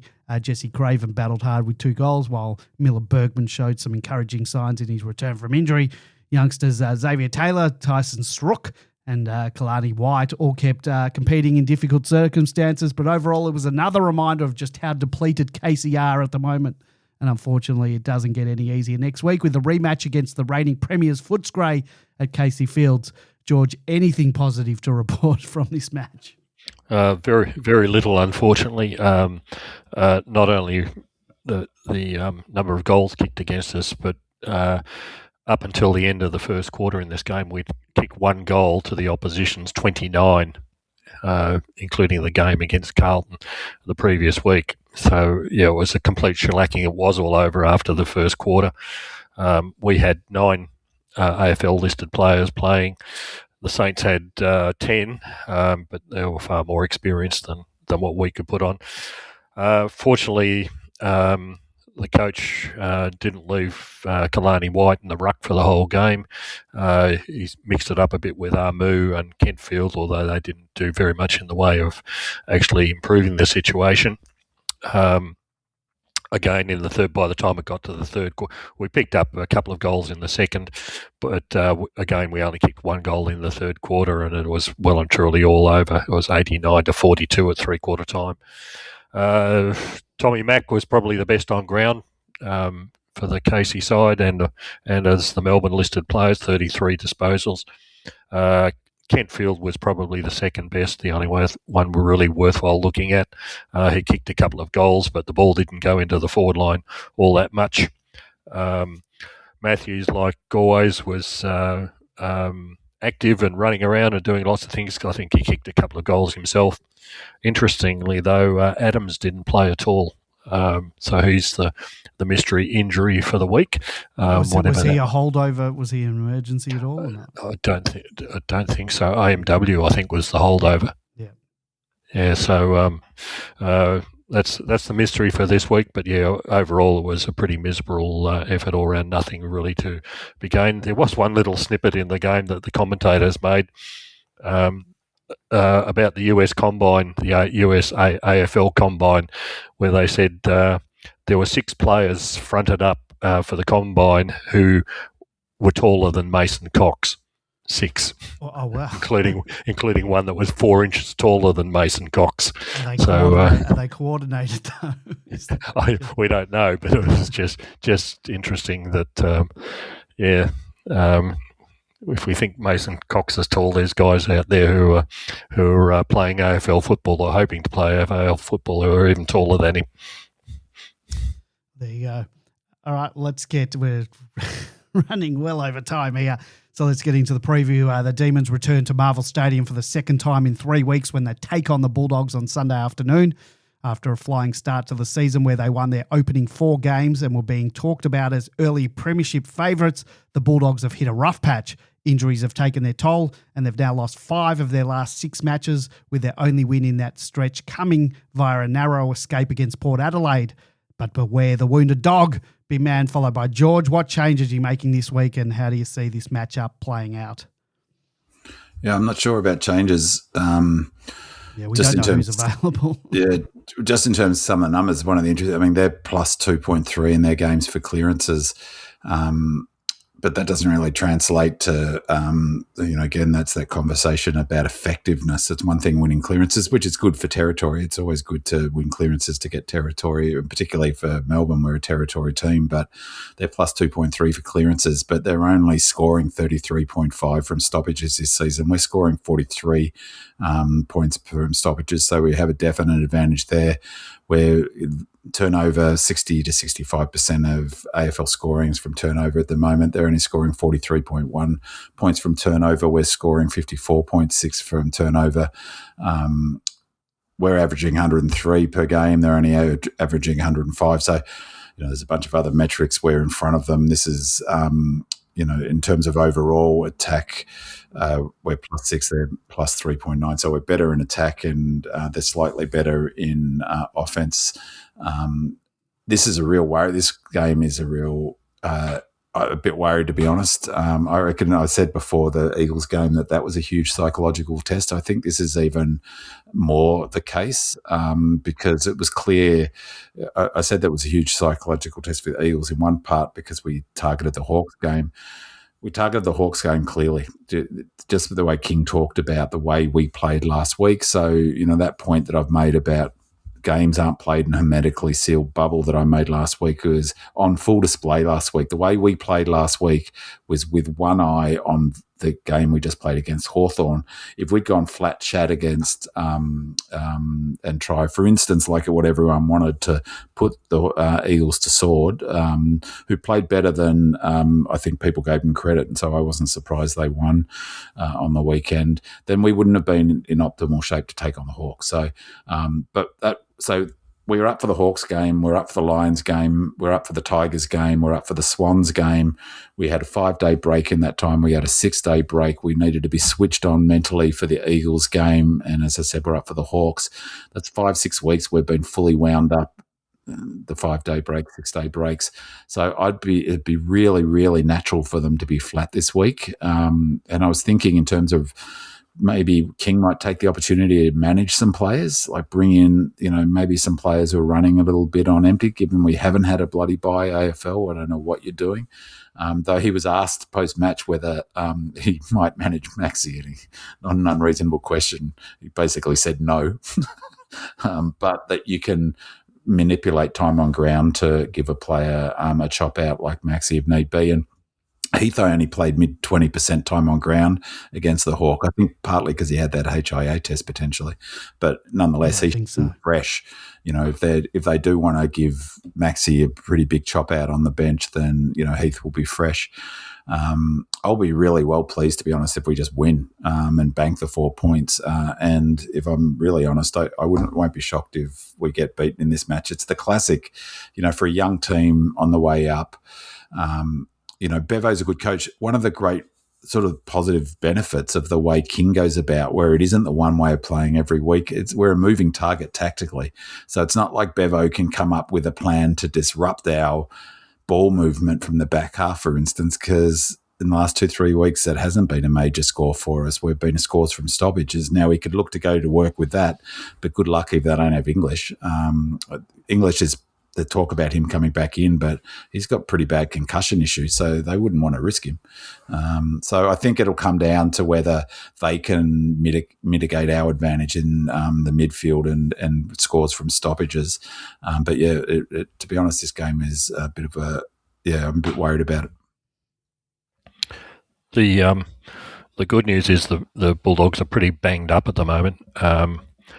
English is still on concussion protocols, and probably we won't find out about that until Tuesday, at least. English, Liberatore is still on concussion protocols as well. Bailey Williams is Bailey Williams did a hamstring this week, so he's one of their main runners. Mm-hmm. Bontempelli is absolutely banged up in a big way. He had one clearance for the whole game against Carlton. Kennedy came back this week, I think, and he only had 4. Norton's their sole forward, effectively. They depend totally on getting goals from people like West and Sanders. They're small players as they move into the forward line. So, yeah, they're really, really struggling. Carlton just managed to beat them. That's how poorly they're performing.